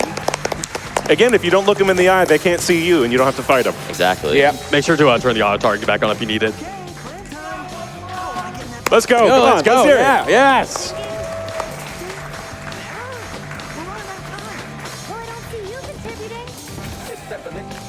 Okay, now that we're past that skip, we can talk about the real difficulty. Yeah. Yes, I'm just gonna turn off yes. auto targeting again. Yep. We're getting close. Oh, man. The defining part of the run, if I need to be clear, and I mean that sincerely. Yeah. Well, keep in mind that if you do want to donate to save or to catch or drop Corsica, you're going to want to do that quickly because we're coming up to that point where we'll have to cut it off. We're going to give you as much time as possible to drop Corsica, but we do have to cut it off at some point.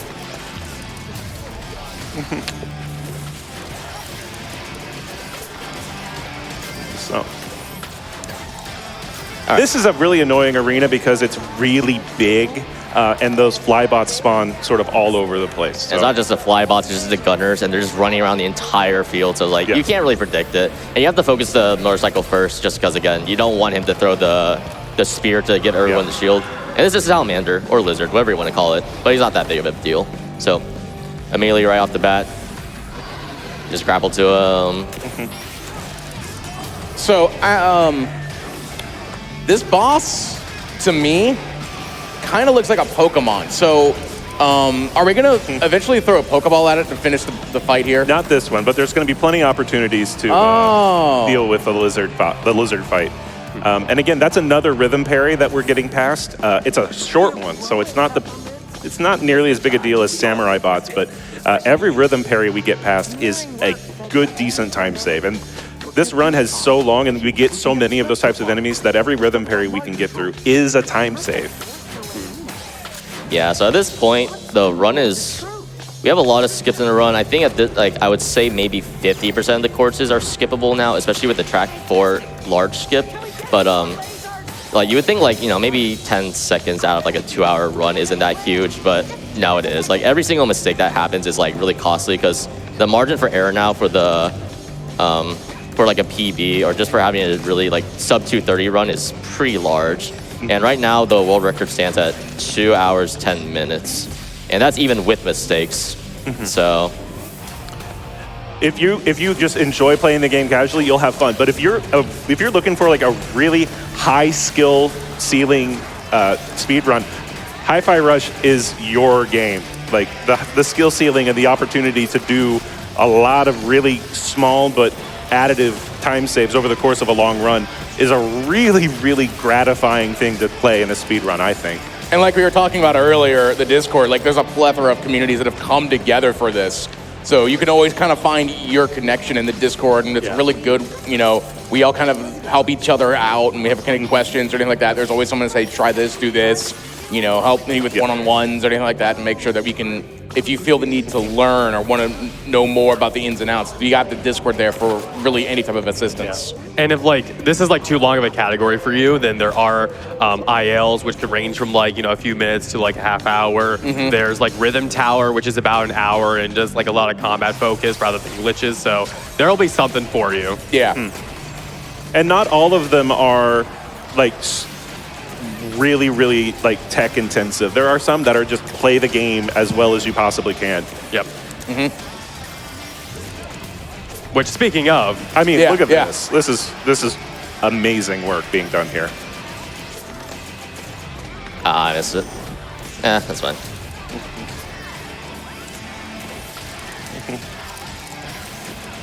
There we go. Nice. And that should be the last arena. Yeah, this should be the last arena. We're gonna have to do a bit of platforming again, but you can skip the arena before the Corsica fight. So before we do that, though, we got a bit of laser sections. And I think we have a time for a few, maybe like 2 donations. I got you there, MoistRock. We've got an $808 Let's go. Let's Yeah. from Ski Gloves. And it says, Mr. Chai, I have figured out the donation system and snuck in undetected. It would not do for our future friend to be injured, so I have made a donation on your and Miss Peppermint's behalf. Definitely not cinnamon.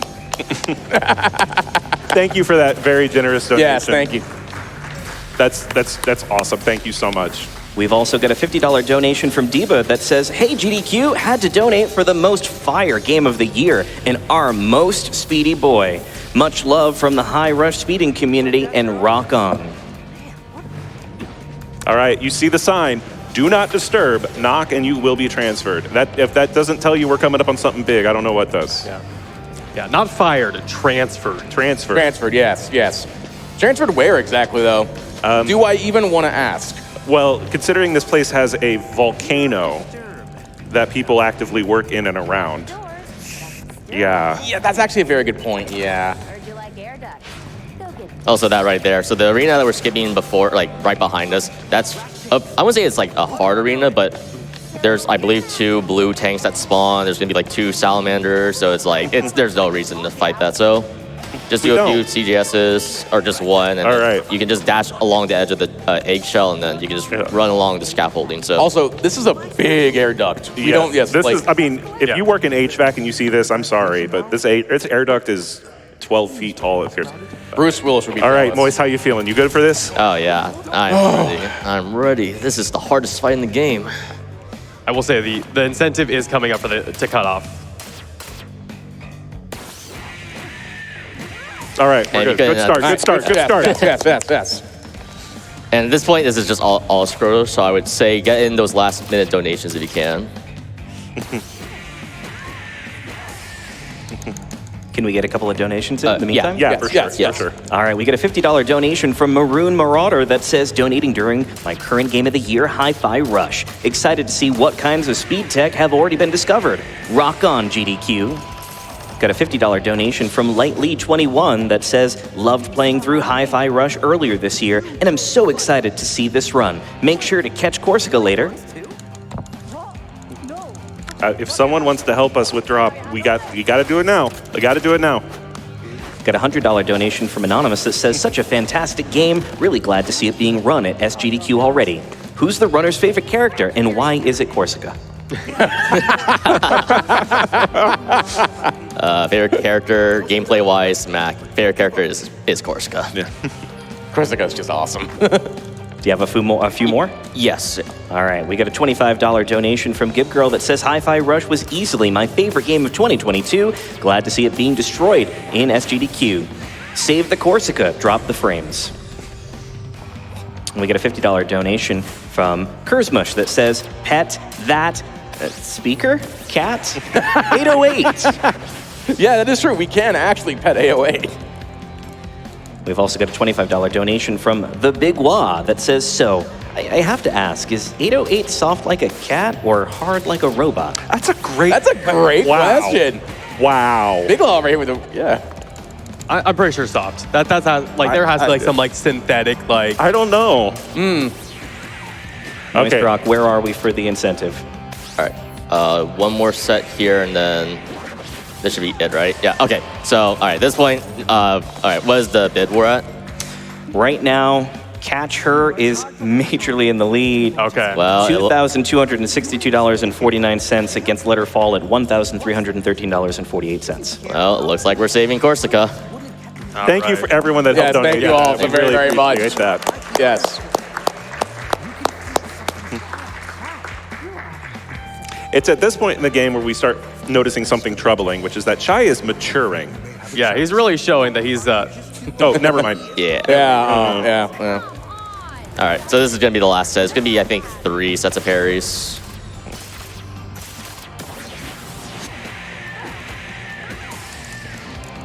It is important to note also, if you miss one of these parries, I think on easy it's a little bit lenient, but on Rhythm Master, if you miss one of these, you have to do the entire thing again. Yeah.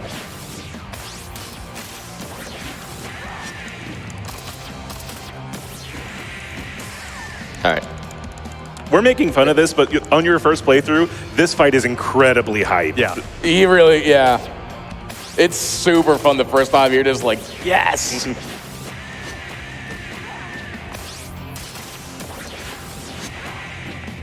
All right, this is the last one.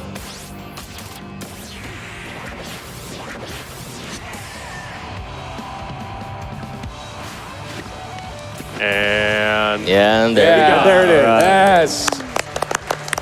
we did a good job, guys. Corsica is not going to get hurt. Yeah, we're not gonna. This Save her is from any. Yeah, she's all we're harm. good. We're No good. harm is going to go to her. Unfortunately, we're not going to see exactly what we're leading on to, but yeah. Also, just a little fun fact. So the reason why we kind of like are heavily favored towards dropping her is because if you drop her, not only is it comedic, it does save 1 second. So that 1 second could the honestly... most important second. Yes, Yeah, yes. it's the most important second of your life, so you might as well just drop her, is all I'm saying. It's a good thing that we caught her though, so she's not going to be in pain. Oh, Where's wait. her arms? Yeah. So she's a robot now. Wait, when did that happen? It was during one of the boss fights. Yes, there was this huge set piece that we accidentally skipped through. So Yeah. All right. it's not required for the game, but they put a lot of money and effort into that set piece. All right, so now Yeah. we're like in the final stretch of the game now. So track 8 is another heavily skippable track. So I'm gonna go for something called Museum Skip, but there are gonna be 2 versions of the skip that can happen. So I'm gonna attempt to go for the extended version that can go way beyond bounds. If I don't get the trick I need, it's fine. It's not a heavy reset point like track 3 because there are alternate skips that we can do within the building afterwards. Yeah. I will say that while we all love Corsica as a character, personally, I have to go off and say that the Mimosa boss fight we're about to see here is one of my favorite boss fights throughout this entire game. Also, speaking, what food or object is Corsica named after? Like in terms of like, you know, how chai is like a tea and stuff like that. I know it was something like an island, but I honestly don't know. I think Yeah. it's like a specific type of tea, right? I think it is a specific I type think of it's spelled with tea. like a C instead. Possibly. Yeah. And I then don't know. Mimosa is a little bit more of an obvious one. Obviously, yes, Breakfast. yes. Wait, so does that mean we're still on the breakfast block? Are we? If Mimosa's for that. Yeah. We also glossed over, but we now have Corsica as a partner. So her main thing is she can get rid of those flames walls for a temporary amount of time and power up generators. But she can also, in combat, she doesn't do damage with her ability, but she increases the stagger meter, which is really, really good against a lot of these super tough enemies. Yes. Which we would meet if we weren't skipping this course. Oh, I get it. Okay. Nice. So where that V is, we would be introduced to the Fire Boxer. So red enemies don't have any like special armor, but instead they will leave behind fire AoE attacks that are on the ground, and that will stagger Chai, and you have to wiggle your left analog stick or mouse in order to get rid of it. So they're not that threatening. All right, and then coming up here, this is the start of the museum skip. So these 2 dioramas right here, we're gonna jump on top of this right one. CJS, dash heavy. All right, so this is the start of it. And the reason why we're doing this right now is not only are we skipping the courses, like this is course 2, we're going to be skipping a bunch of exposition rooms. And in those rooms, they are unskippable cutscenes. And they're not even cutscenes, they're just dialogue, and we have to listen to it. You can't reload, you can't do anything. So it's this blue one right here. There's going to be 2 more, I believe. Yeah, there's 2 more, and then the 4th one is actually skippable. Also, this is a great opportunity to appreciate the artwork of the level. Yes. Because you get a chance to see pretty much everything here. This isn't necessarily the view you were supposed to have of the level, but this does give you a really, really good view of just how much love and effort Tango put into this game. Yeah. We also skip over a lot of the dialogue that's going on, but we actually learned a lot about Vandalay Technologies, including that it had a owner before Kale named Roxanne, who basically was doing a bunch of like prosthetics and microchips, building them out of her garage and selling them in her like little truck, and then she grew the business into this. And then at some point, Kale took over. Yeah. Okay. All right, so this is where the crossroads for the skip happen. So the idea here is we're trying to trigger the fight without actually falling down. Okay, I fell down. That's fine. So we're just gonna go with, this is the slower strat. So we're falling way out of bounds, so it's gonna deload the level. And so this course is done, and because the course is done, we're gonna do a double reload here. And then you'll see right here. So we are back in bounds. So because I didn't land on top, I can't do the extended skip because I would have been able to keep traveling along out of bounds. So we're gonna have to do a bit of extra platforming, but we can do 2 more course skips. Oh, well, if I'm not dumb. This gives us a chance to see the museum from the inside, which is also nice. Yeah, exactly. It was intended. There we go. I don't know if I hit the cycle. Yeah, I don't hit the cycle. That's unfortunate. Fun fact, all the clockwork you see here in this museum is actually it's a tribute to Arcane, who made Dishonored 2 with the Clockwork Mansion, and they are obviously part of the Bethesda Studios team now, and they did some work helping out with Hi-Fi Rush, and so this level design is sort of an homage to the Clockwork Mansion in Dishonored 2. Yeah, which is a great level if you've never. It is a phenomenal level. I just really enjoy how much love was put into this by the developers, by the music, by the artists. Like, you can really see how much, outside of the fact that so many developers were outside of their norm, you can see the love that they really put into this game, though. Yeah. All right, so normally you're supposed to go to the right and get Mac to punch a gen that's missing in the slot, but instead we got CJS, so we're gonna do this, position ourselves correctly. Nice, Okay, very nice. So that's a little minor skip there, and then break this with Peppermint. It's a little minor skip, but it does show you just how important and powerful CJS is, because that is a significant little section of platforming that we just skipped right past. Yep. And so this arena or course we could have skipped if we got extended, but this is fine still because it's pretty short. I love Shy's just puns. That's shocking. I'm glad you do because nobody else does. Yeah, definitely not course. Shy appeals to me in that way. Chai is the everyman. So these are all the firefighter enemies that we basically skipped the introductions for. And I don't know if it was mentioned earlier, but in addition to building up a stagger meter, Corsica's partner ability puts out fire, both on the bots themselves, but also like in the environment. If you're running into a problem where you have like a big old streak of fire, Corsica's ability will put that right out for you. This is not what we want. So unfortunately, the firefighter enemies do have this RNG attack where they self-destruct, and you cannot hit them while they're running around. So you're forced to watch them just run and then basically explode. If it's in the early parts of the fight, it's fine, but I should have targeted the firefighter just in case for that. Yeah. So, they are called firefighters, by the way, because they fight with fire. That's what a firefighter is, right? They're fighting with fire. Yeah. The width is the key word there. So this is where the next skips come in. Let's see. Okay, CJS there. So if we go forward on the left, we would be introduced to the flamethrower bots. Oh, I think my angle's bad. Oh, it's still fine. Okay, so on the left there, that would have been where the flamethrower bots get introduced. So they're just the gunner bots, but with the fire added on. And so we're gonna keep going forward. And then this next skip is gonna be pretty precise. it's going to be another CGS, but we have to do a CGS on this purple and blue sign. So I'm going to angle the camera to the left so I can try and...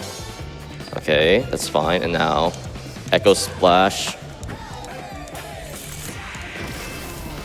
There we go. Hanging out with the window washer. Let's go. Yes. So that arena on the right has 2 blue tanks, some green enemies, and all that stuff. So instead, fall down here. And so this is the only exposition room that we have to go through, which is fine. Because while we're doing this, we're going to stay on top of this speaker and try and get a CGS. Oh, and we got it. And see, this is what happens when you hold circle. This just means you have it stored. So you still watch Chai. Fly away, Chai. Fly away to freedom. And while we're talking, I think, yeah, this would be a good time for, I think, 1 donation. Yeah, I gotcha. So we got a $25 donation from Black Cat Mom that says, "Let's go, MoistRock." I set a reminder just for this run. Hi-Fi Rush is one of my favorite 2023 games so far, and this run is amazing. Let's save the frames and let Corsica fall. Sorry, Black Cat Mom, but that's okay. It's all good. Yeah. All right. So we got that CGS there, so we can just do this. You just have the platform on the left. It just saves like 2 seconds.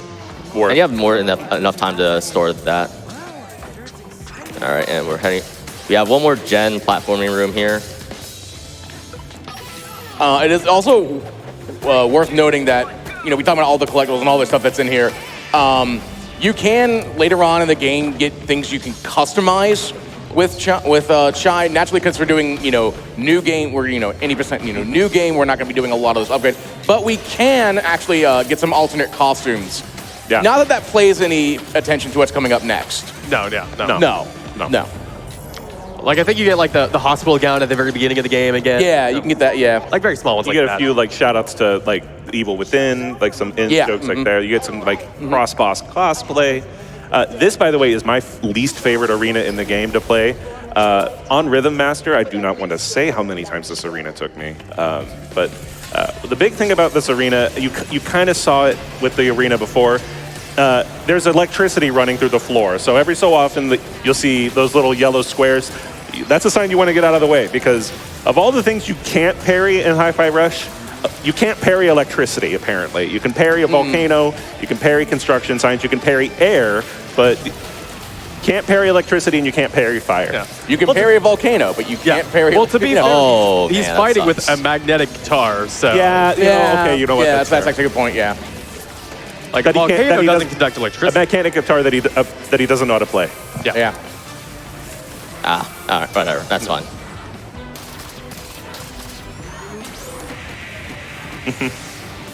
I just wasted my super there. That was my bad. And now we have a salamander. And you're noticing now that in combat, MoistRock is just cycling through assists as fast as possible. Yeah. And that's a couple things. That's great for damage, but it also ensures that no matter what type of enemy is on the screen, you've got a partner doing something that can take care of it. Yeah. And that's important because right now you're going to have a whole lot of different types of enemies all at the same time. And being certain that you can take care of them no matter what they are, you can just rapid fire through your assists real quickly and just not have to worry so much about that. There we go. There you go. Nice. Nice. Good fight. I hate that bird. Yeah, no, this course is by far, like, I would honestly say it's one of the hardest ones in the game. Yeah. And, of course, he gets a triple S on Triple it. S, yeah. Of course, yeah. It took a bit of damage, though. All right. So that's track 8 right there. There we go. It's not too long. I think it's like maybe like 12 minutes, right? Oh, 11 minutes, Even yeah. better. Hey, not bad. All right. So this track is track 9. So this one is dedicated only to the Mimosa boss fight. So there's only a little bit of platforming. It's not that big of a deal. But you'll see later on. Mosa's on. There we go. This is a very intense platforming section. Yeah. So lore-wise, what goes on right now is we actually learned that Peppermint is the Peppermint Vandalay. So that's what her real name is. So she's actually the brother of Kale. That's why she was. So yeah. what you're telling me is that that's her actual name that someone named her. Yeah. Peppermint Vandalay. I think it rolls off the tongue really well. Hold on. Wait, what? Hold on a second. Oh, wait, this is important. Yeah. We're left shark. Oh, yeah, left shark. Yeah. Sure. Yeah. Culturally relevant left shark here. Yes. You know, we were mentioning like how Moist is doing a lot of parries, so of course they're gonna have a Katy Perry reference in that. Yeah, Of course, yeah, there it that is. Makes, yeah. There's no time to be subtle. You're welcome for all of you that appreciated that joke. That was Yes. especially for you. And now the Mimosa fight, which is awesome. Yep. Actually, there's one little bit more platforming section. Yeah, this section right here, I always fumble on the jump pad because I cannot, even though it's like a 4-4 time signature, this is not 4-4 at all. It is a really weird feat, but there we go. All right, and now this is going to be the Mimosa boss fight. So you're going to see a lot of assist spams. We're just going to keep refilling the stagger meter because you can't do damage to her until you fill this up. Also, this song is a bop. Oh my gosh. Yes, He yes. is not cooperating. There we go.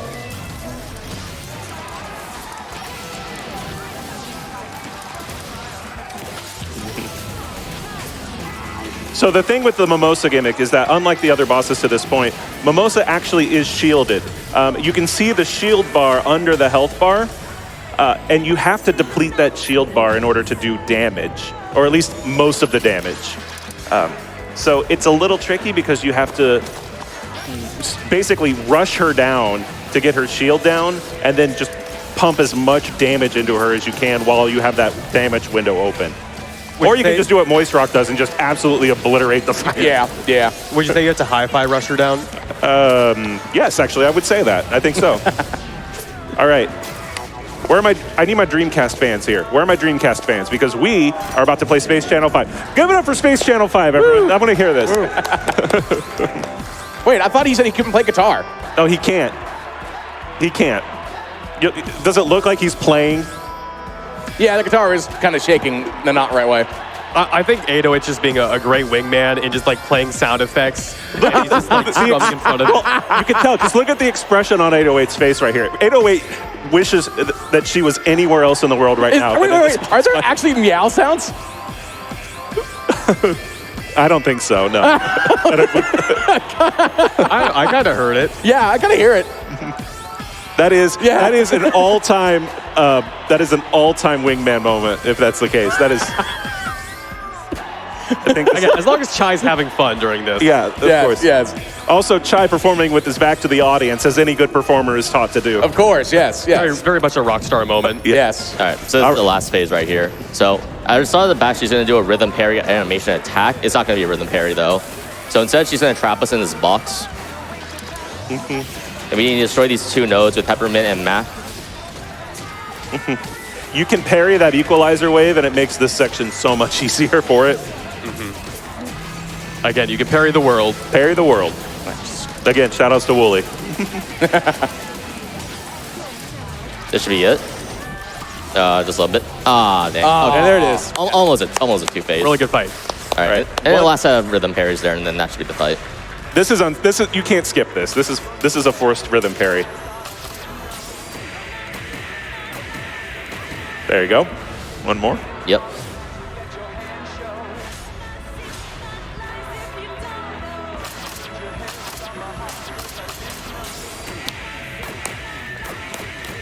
I love how they throw a quarter note triplet in there. There it is. Yep. That's Mimosa.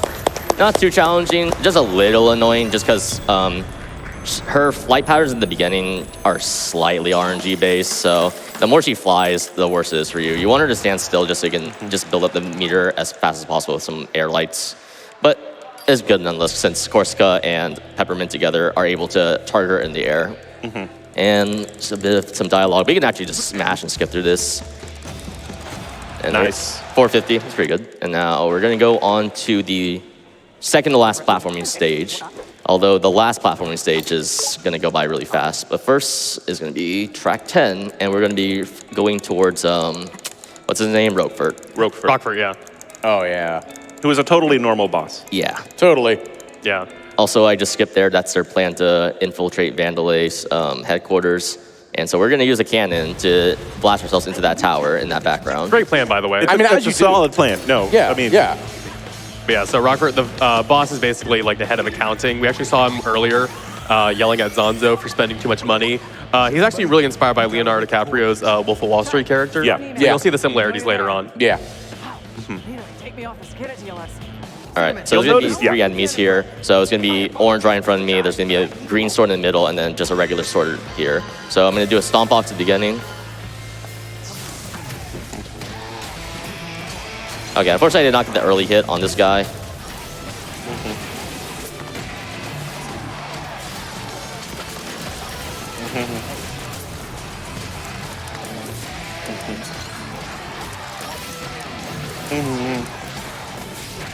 There you go. Oh, there you go. Sometimes it's just hard to sit down here and talk about the run because I really want to talk about it, but sometimes I just want to really let that music just kind of just be in existence. Right, yeah. Yeah. All right. Also, we're hacking, and now we're adjusting aim. Yeah. Because that's how computers work. Oh, yeah. So it's hard to tell, but the cannon is moving. So this next part is technically an auto-scroller. You can be a little slow or faster depending if you kill all the enemies at the correct time. And so, as all auto-scrollers, that means this would be a pretty good time for donations. Absolutely, I got you covered. We got a $20 donation from Rex that says, Ayo, great to see MoistRock at GDQ finally. This game is for sure one of my favorite games so far in 2023. Great to see it ran. Also, hello Vesper, and of course, better not drop Corsica. Oops. DJ Rex was No Straight Roads speedrunner. Sorry. No worries, we got a $20 donation from Brooby that says, bringing some love from the Hi-Fi Rush speedrunning Discord. Good luck on the run, and justice for MoistRock. We also got a $100 donation from Toastador that says, absolutely had to donate during my recent favorite game of all time. You're killing it with this run. And really quickly, just help me out with this part real quick, is that the current segment of prizes are going to be closing very soon. At the end of this run, we've got maybe like 20 minutes at best on this. So if you want to go get that adorable big boy Kirby cross stitch that we saw Shout holding earlier, or that stunning Kirby in the Fountain Dreams enamel pin that Flygon was holding, or maybe perhaps the collector's edition of Crosscode, you're going to need to make your way over to gamesdonequick.com, click on prizes at the top of the page, see everything they have, donate, and get in before you miss out on these amazing prizes. You don't have that much time left, believe it or not. By the way, just shout out to those who have been so creative in giving the prizes to us. Yes, to give out. thank you. Like, shout out to everyone that's been able to bring that stuff in. The stuff that I see is just... I want that hammer. I want that hammer. The hammer, like, I've lifted the hammer. That's why I want the hammer. Also, this is the first, I think, the only instance we'll see of this Firebird. Firebird. If you're a Rhythm Tower runner, you will learn to hate the Firebird, but this is the only instance of the Firebird in the actual story. All right, I got this set up perfectly to avoid the rhythm parry there. Yeah, that was really nice, good too. Nice. Yeah, so that skips having to do the parry dodges little cutscene after that. And now we also have to skip this cutscene, which unfortunately, I think this is my favorite cutscene in the entire game. This is a great cutscene. This is a great cutscene too. Yeah.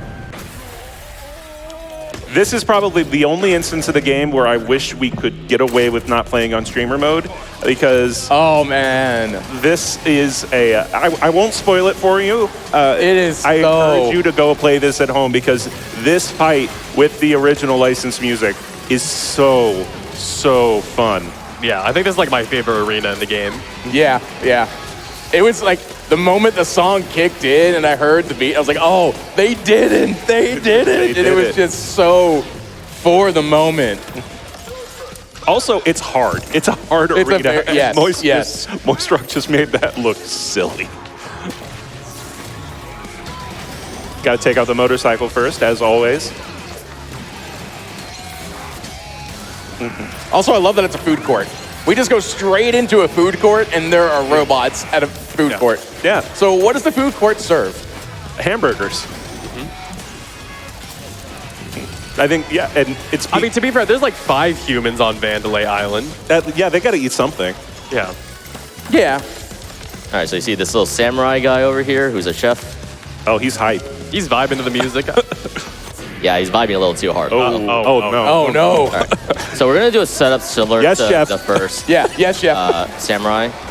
So he's in his second phase here. So same thing as before. We're going to do gravity well. Where's Adef and Ruby? We need them for the help of the chef, you know? And Corsica can actually stagger the samurai for us. So we can just do stomp box And that way we don't need to use right, thank you, Chef. We don't need to use the super there. And now we have one more fight in this little cafeteria. So what we're gonna do is we're gonna ignore this brutal one. Dash here and call in gravity well to get as many of these enemies stuck inside here. Oh, they're outbound. That's adorable. lucky. There we go. Can I chime in really quickly with an important donation? Yeah, real quick. We have a $10,000 Let's donation go! from the Yeti. Let's go! Yes. Yeti Yes. says, hey all, Yeti here. What a wonderful day for speed runs. And what better way to enjoy it than with another $10,000 for Doctors Without Borders. This donation is made possible thanks to everyone who has ordered from our official SGDQ collection at theyeti.com. Be sure to swing by and grab a tea or two. Proceeds from every item ordered is donated directly to MSF. A special shout out to all of our staff at Yeti HQ. Yeah. They are already prepping for TSDDQ. T-shirts done quick. The Yeti collection this year is hype as heck. It It's really is. good. I love a lot of the shirts. We're also almost to 350. 350,000. How close? How much further? Oh, yeah. We can hit it by the Roquefort fight? I think we might be able to hit it by the Roquefort fight. We're getting there. So in case you don't know who Kale is, you're about to. We're coming up on a section where, if you've missed what Kale looks like, there's a little bit of a subtle reminder that the game gives. He's a very humble man. Oh yeah. So just a couple little more platforms here, and then we can just be reminded very subtly about who Kale is and what he looks like. Yeah, but before we meet, or at least see what Kale is, we have another one and done enemy. So coming up is going to be the Armadillo, Salamander, whatever you want to call it. Armadillo. Yeah. But yeah, he's just a green enemy. So how we're going to do this, dash, Mac, and then use super, spam assist. Yeah. This is the Pokemon we throw in the Pokeball, right? Yeah, this is the one we're throwing the Pokeball. Okay. I was looking at it in the intro. It almost looks like it is the Pokeball. Yeah. Oh yeah. It could be. Yeah. All right, well, that's one. At that point, I had to just do the rhythm parry. Yeah, Armadillo used rollout. It's not very effective. Chai uses quick attack. There we go. Super effective. Oh. Bye, Armadillo. Yeah, you're supposed to throw the Pokeball before you knocked it out. Have you? Kinda. Looks like it's across. Okay, so coming up is going to be the atrium. And I wonder what we're going to see as soon as we open this door. Let's see. Oh wow. Okay. So that's Kale. Yeah. Oh okay.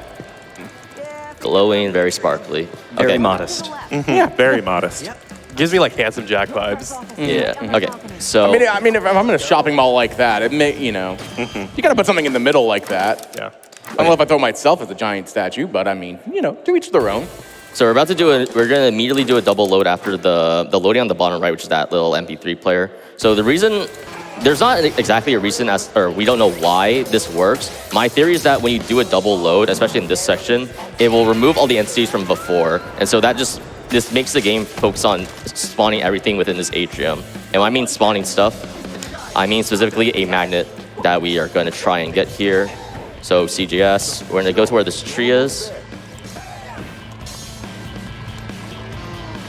Got it. Nice. Nice. Very good. Yes. So that skips two of the courses over there. We are going to go back to the arena where one of those courses are. So we just had to do a bit of platforming where these buildings are. Do CJS. Get on top of this plant. Shout out to Vandalay for putting their employees in these modular. It's very future tech. This is the future of office design. It's just giant shopping mall atriums with little RVs attached to the wall where the employees go. Another Echo Splash. There we go. There we go. Nice. So it avoids both the Mac wall and avoids going through the building and hitting one of those buttons that require a certain combo. So it just saves a lot or maybe 5 seconds because we didn't set up. Okay, so this is the arena that we skipped, but now there's firefighters. However, because we skipped it, the enemies are a little glitched. So we're forced to use the gravity well here in order to hit them because as you can see, they have no hitbox. So after we kill this boxer, then we can grapple onto the third one, and then we should be good to go. And we have to rhythm parry, or we have to kill this guy before he rhythm parries. and then grapple, Nice. Nice. and then triggers him. Oh, wow, of course. This is what you don't want to see. I didn't even parry it. I'm a bad player. All right, anyway. That bird that we saw initially- I've been here for about 2 hours. Moist, I would say there's plenty of evidence to the contrary on Yeah, this. I'd agree with that. Can we give it up for Moist, who's been absolutely crushing this run, please? Who's also the world record holder, too. Yes, That that's is- also true. yeah. Yes. Well, I'm going to just do the rhythm parry here, because I'll show you what happens if we didn't destroy the boxer before he does this attack.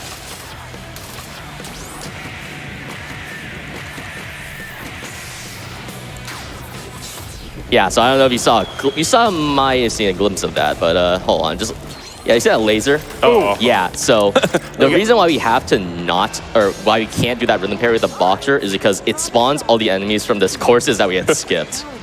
So now we need to make a break for it. Yeah. Yeah, this is like one of the few times where we like actually spawn enemies in, but we actually run away from them. Usually we just like avoid spawning them in period and skip it, but like here we can't do that. Yeah. Also, we're still considered in a... Who hasn't wanted to punch their boss's head off at one point or another? Yeah. That's not. I do not recommend violence. Well, is Kale our boss? I don't know. It had a very punchable head, though. This is true. Yeah, that is very Roper is, true. though. Yes. So we're heading to the accounting department, or like I guess like the bank where they keep all the gold for the company. I guess theoretically we would Oh, be. whoa. Imagine. All right. You cannot parry the phone, unfortunately. Oh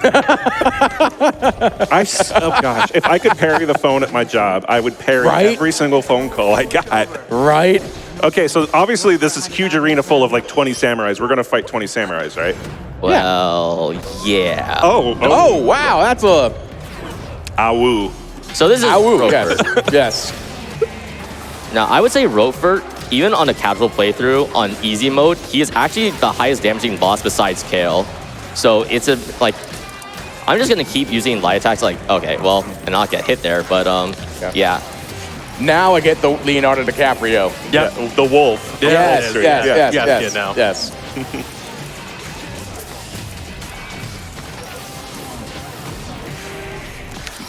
All right. As Roker constantly tells you in this fight, money is power. And money can turn you into a giant wolf mech, or it can just turn you back into your normal self. Yeah. So at the 30 HP mark, he's gonna go back to human mode, and then we just have to break through a blue shield and then a green shield, which he'll do now. Wait, no. Okay, he doesn't now. I called it a bit too early, that's fine. So we can't hit him here. Also, this part is technically music locked. It's kind of hard to tell because this track kind of loops a little monotonously. So also, I don't know. The enemy's reticle from the last stage is still targeting me. So the game is really broken right now. Okay. What? There you go. All right, there you go. Oh. So this is phase 2. So it's the same as like the first one. There is an attack that we want to avoid that puts us into one of those parries. I missed the time on the parry attack. Yeah, really good parries. By this point in the game, you have acquired enough power and enough skill that the fight becomes really just an absolute war and you're bringing it as hard as the boss is. And combined with this music and combined with all of the things going around, this is where Hi-Fi Rush for me really starts to show how good of a game it is. Yeah. Except for this section. This section's dumb. Yeah, this was really annoying. So he's gonna go into the vent there, but we can actually go behind him before he summons a huge laser wall. And now we're gonna keep whacking him. Unfortunately, we cannot defeat him at this part. He is scripted to go one more time in the vent, so we're gonna start going there now. You'd think you'd have moved that wall further back so that this couldn't happen, but No. Come on. come on. Roper, come on. come No. Oh no. There we go. Okay. Oh. Okay. Yeah, that's why this part is really dumb, just because he runs pretty fast for how old he is, but yeah. This is such a sick line, by the way. I put my stock in futures, but not yours, kid. That's such a good line. Yeah. And now we're Scrooge McWolf. Ah. Yes, I was about to say the exact same thing. It's Scrooge McWolf time. Yeah, this is like the most intimidating boss. Like Yeah. the character's like very like no nonsense character compared to like the more humorous ones. Yeah. And it really like shows in his boss fight as well. He is like brutal. Okay, so here we don't want him to do his dive attack at the end. Right now it's fine, but because if he dives at the end, it just wastes his time. Because right now we are locked behind the music. Okay, I think this is fine. So if to deal with this attack, you parry twice, go to the fist. Okay, so that was fine for him to do that. If you don't know that strat works in any difficulty. You just stand next to the fist and he'll stun himself. It's fine. There we go. Okay, so we managed to defeat him before he did dive and then extend the time of the fight. So this part's scripted. So after this is the end of the Rover fight.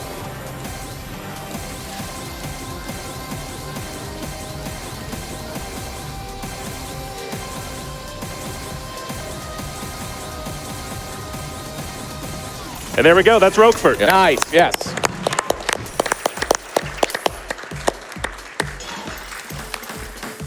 And also for those wondering, so like you see in like those rhythm sections, it's only the X button. That's because I selected the option in for single button rhythm sections. So it just changes everything to just the X button. We just figured like those sections don't really matter because it just changes it, you know, LB, RB, and then all the other like 4 main buttons. So you can just make it simple and you don't have to worry about it too much. It doesn't really make it any faster. Yeah. It really doesn't. There are like a couple of other accessibility options that make a big difference. Like one of them makes it so you literally just don't ever have to actually hit on B.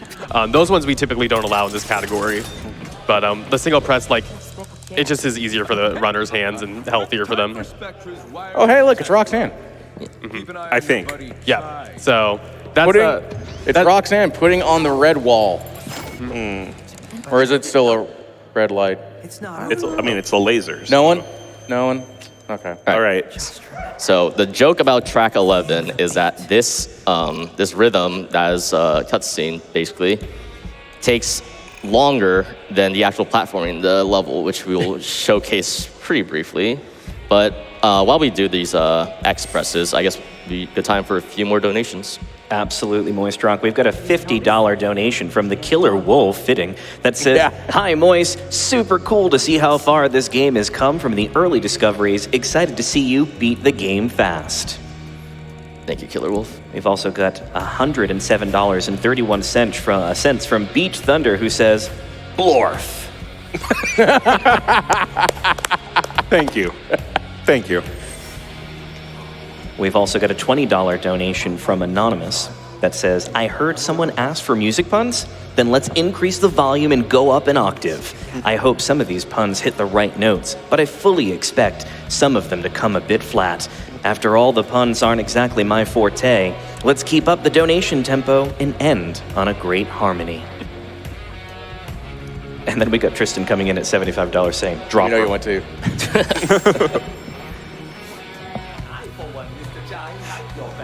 Power of friendship, everybody. Come on, everyone in the audience, come on. Let's go, Come on. Get him out. Yeah. Yeah. Yeah. That's why we got the cell phone out. I love it. I, like a responsible commentator, turned my phone off so I can't participate in that. Yeah, I kind of the same thing. I'm over here busy playing. We're all completely off rhythm at this point over here doing commentary. It's fine. I only need to be good at the rhythm in the game. I don't need to be out of the game. Yeah. I mean, honestly, thank God. Let's be real. Yeah. Yeah. Is this somewhat the irony of it all? We're playing, it's a game with a high, big level of rhythm, and we're trying to do this with the nice thing, and we can't even get the right rhythm. We can't even get the All right, this is the last set of rhythm parries, and then we'll finally get to platform for about like 3 minutes. Or even 2, I forgot. we've made it this far in this run, and I look at this and I'm like, what would have been really, really, really cool? Is if we could play as the cat. That would have been really That cool. would have been cool. Yeah. Honestly, it would have been nice, but Yeah. Oh, whoops. So, you guys, I Wow. guess if Tango is watching, maybe make some DLC where we play as the cat. Yep. So we got a little bit of platforming here going on. This is going to be some very big skips. Normally we're supposed to be going all around, and our teammates are going to be helping us out. But hopefully we can get a couple skips. Yeah, I here want to with. try to get this one in. Nice. Nice. It's not over yet, so we're gonna go on this line. Wow! I'm not going for it again. I joked. It's fine. It's a very small time skip. Yeah. Typically, we try and get them whenever we can, but yeah. You jumped the gun on that. Yeah, I should have dashed into. I didn't, or yeah, my dash was timed incorrectly, so that's fine. Yeah. So it was skip this, and the whole point was to go on the light post, jump over to the orange boxes on the left, and it avoided this peppermint cutscene. It only saves like 5 seconds, but I had it. It's the principle of the matter. I know. But Exactly. Okay, so right here, so upcoming is one of the first courses. We're gonna skip this by doing a CJS. Okay, we're gonna grapple once, drop. Okay, I mistimed it, but it's fine. Because as long as I don't get the jump out, there we go. So this skips the first course. So the trigger for this is if you do the second grapple. And as long as you have the CGS there, you have enough time to jump before you hit the kill zone. And then you can dash there. So we're gonna do Echo Splash. Double jump. Heavy in the air to refresh. nice. Very Okay, good. so this is the ending hallway here, so... That's it. That's There a you go. level. Nice. Nice. And we saved that one for you to play at home because it's actually a really sweet level. Yeah. Yes. And don't worry about where this robot came from. Don't worry Yeah. about it. Well, it's been there the whole time. It's GLaDOS. Also, don't worry about the missing buildings. Don't worry about them floating in midair. That is all canonical. They're all wizards. Yes. So Yes. you wanted to play as the cat. Yeah. I want to play as the robot. Let's go. Cinnamon mode. Let's do this. Let's go. Let's go. Give it up for Cinnamon. cinnamon mode. Best jump in the game right here. Also- Yeah. Woo! I'm glad it tells us to jump there. Yes, I would have yes, been able to figure yes. that part out my own. And now we unlock Cinnamon's special ability, which is a giant laser. Yeah, giant laser. All right, and this is the last parry section. Just another auto-scroller.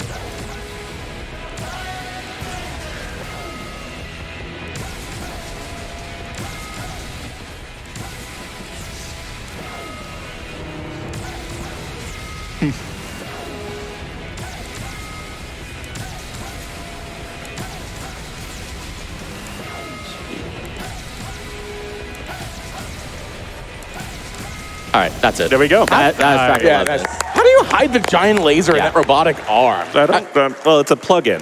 5 minutes, 51. Oh, it's a firmware update. It's a firmware update, That makes yeah. sense. Okay. And here we go. We're on So the this is last stage. This is the last track of the game. Yep, we just need Kale's security key, and we can shut Yeah. down Spectra, the mind control Yeah. system. Should be pretty, it should be pretty simple, honestly. And of course, Kale just looks, love the outfit. All right, let's go cat mode. Let's do this. Yeah! We're playing as a cat! This is the power of your donation train at work, everybody. Yeah, let's do this.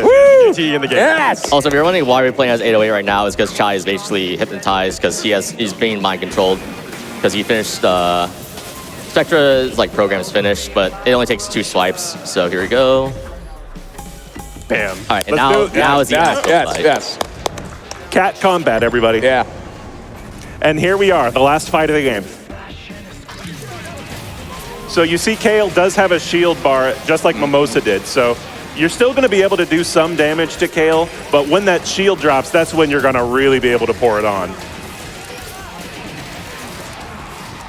Very Also- nice job. Yeah. This fight is not inconsequential. There is still No, a lot there that is- can go down Yes, here. yes. Also, not spoiling anything, but in the original soundtrack with the licensed music, very, very nice song here. All right. That's phase 1. Yeah. All right. Now Fate. Now this is the second/third phase. So this one is heavily RNG because hold on after this. All right. So Kale's going to summon 4 arms, and so the gimmick of this phase is that we need to wait for him to use an attack that our partner can counter with. So the reason why this is RNG like this, we don't want to see these normal attacks. So my bet right now is 5 basic attacks. What are the commentators feeling right now? How many basic attacks are we going to get? 3. I'm gonna say 4. I'll say 5. All right. And as with the most green armors, Yeah. we had to do this twice, so. All right, that's 2. If you're wondering, That's 3. Oh no. let's stop it there so I can be right, which is important here. But it's important to note that Kale's health bar here is kind of a false flag. You have to destroy all the arms. That's the health bar. Like, there's no, you don't have to, you can't really. That's attack 4. Kale. Oh. You can't attack Kale, but once you destroy the arms. Oh, it's only 4. That's okay. Oh. There we go. All right. And there it is. That's phase 2. Nice. One more phase left, everybody. And when is time? Time is on the last rhythm parry, or the last QTE. Yep.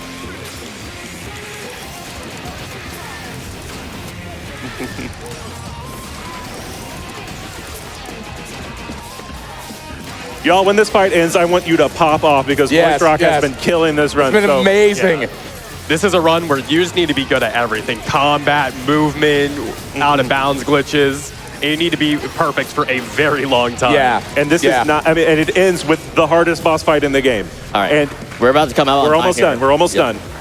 There's going to be a rhythm parry. There's going to be some more single button presses.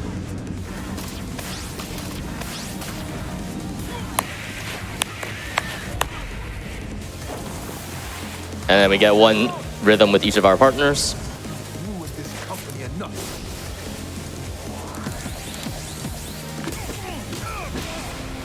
You can't just turn your brain off here, but it is kind of a victory lap moment. Yeah, if you don't do the parries or you don't press the buttons, then you miss out on that comic effect. All right, time's coming up very shortly. It's going to be on the last button press. Time. Nice. Let's go! Woo! And well, I'll let this cutscene play out, but yeah, we'll need to do these conclusions fast to get back on time. But I just want to thank GDQ for allowing a run that's, you know, fairly new, only like 4 months, 5 months into development. So thank you for them. I need to thank my commentators because they really helped me out here a lot. And thanks for all. I need to thank the community, Discord, friends, family for the support as well. And of course, thanks to Shion, they're doing the Japanese restream, and they're up at like 3 a.m., 4 a.m. right now. So thank you for that. And I'm trying to remember the French restreamer's name. I'm sorry, I forgot. But yeah, also thank you for your contribution for helping with the French restreamers. Shout out to the restreamers, yes. Yes. And one final shout out to Tango Gameworks for making my favorite game of 2023. Agreed. By a mile. Yeah. Yes, agreed.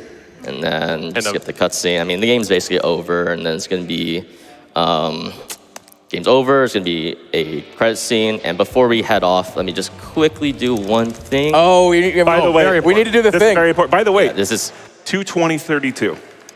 Very good job. 2:20:32. Yeah. 20, okay, that's pretty good. All right, 25 minutes under estimate. All right, hold on. Here we go. We got to do the thing. This is post game, but we have to do this. We have to do it. Wait for it. Yeah! Woo! All right, there we go. That's Hi-Fi Rush. Yes. Thank you so much, GDQ.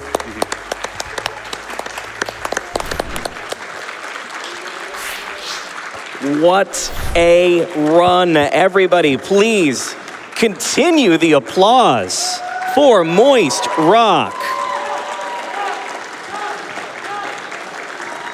That was absolutely phenomenal. Thank you, MoistRock, for gracing us with that amazing run. We have a $250 donation from SARS that says, always enjoy watching GDQ. Love Hi-Fi Rush. What a treat of a game. Good luck.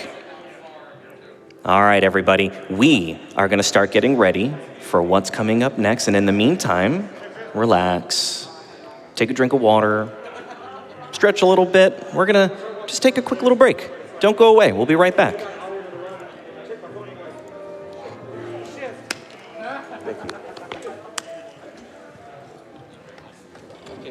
Nice job. All right, you can see for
Welcome back, everybody, to Summer Games Done Quick 2023, powered by Twitch and benefiting Doctors Without Borders.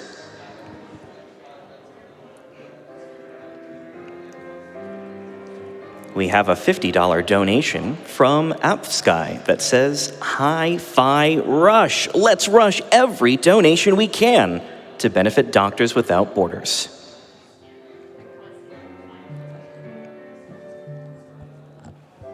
I'm going to send it over to you real quick for an important message from Annapurna.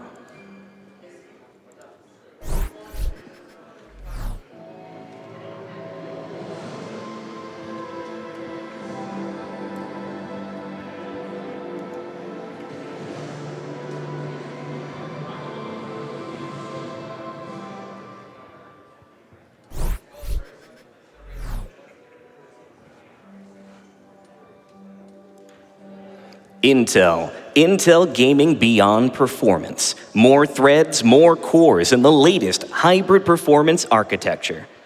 Push beyond performance with 13th-gen Intel Core processors. Learn more at intel.com/gaming.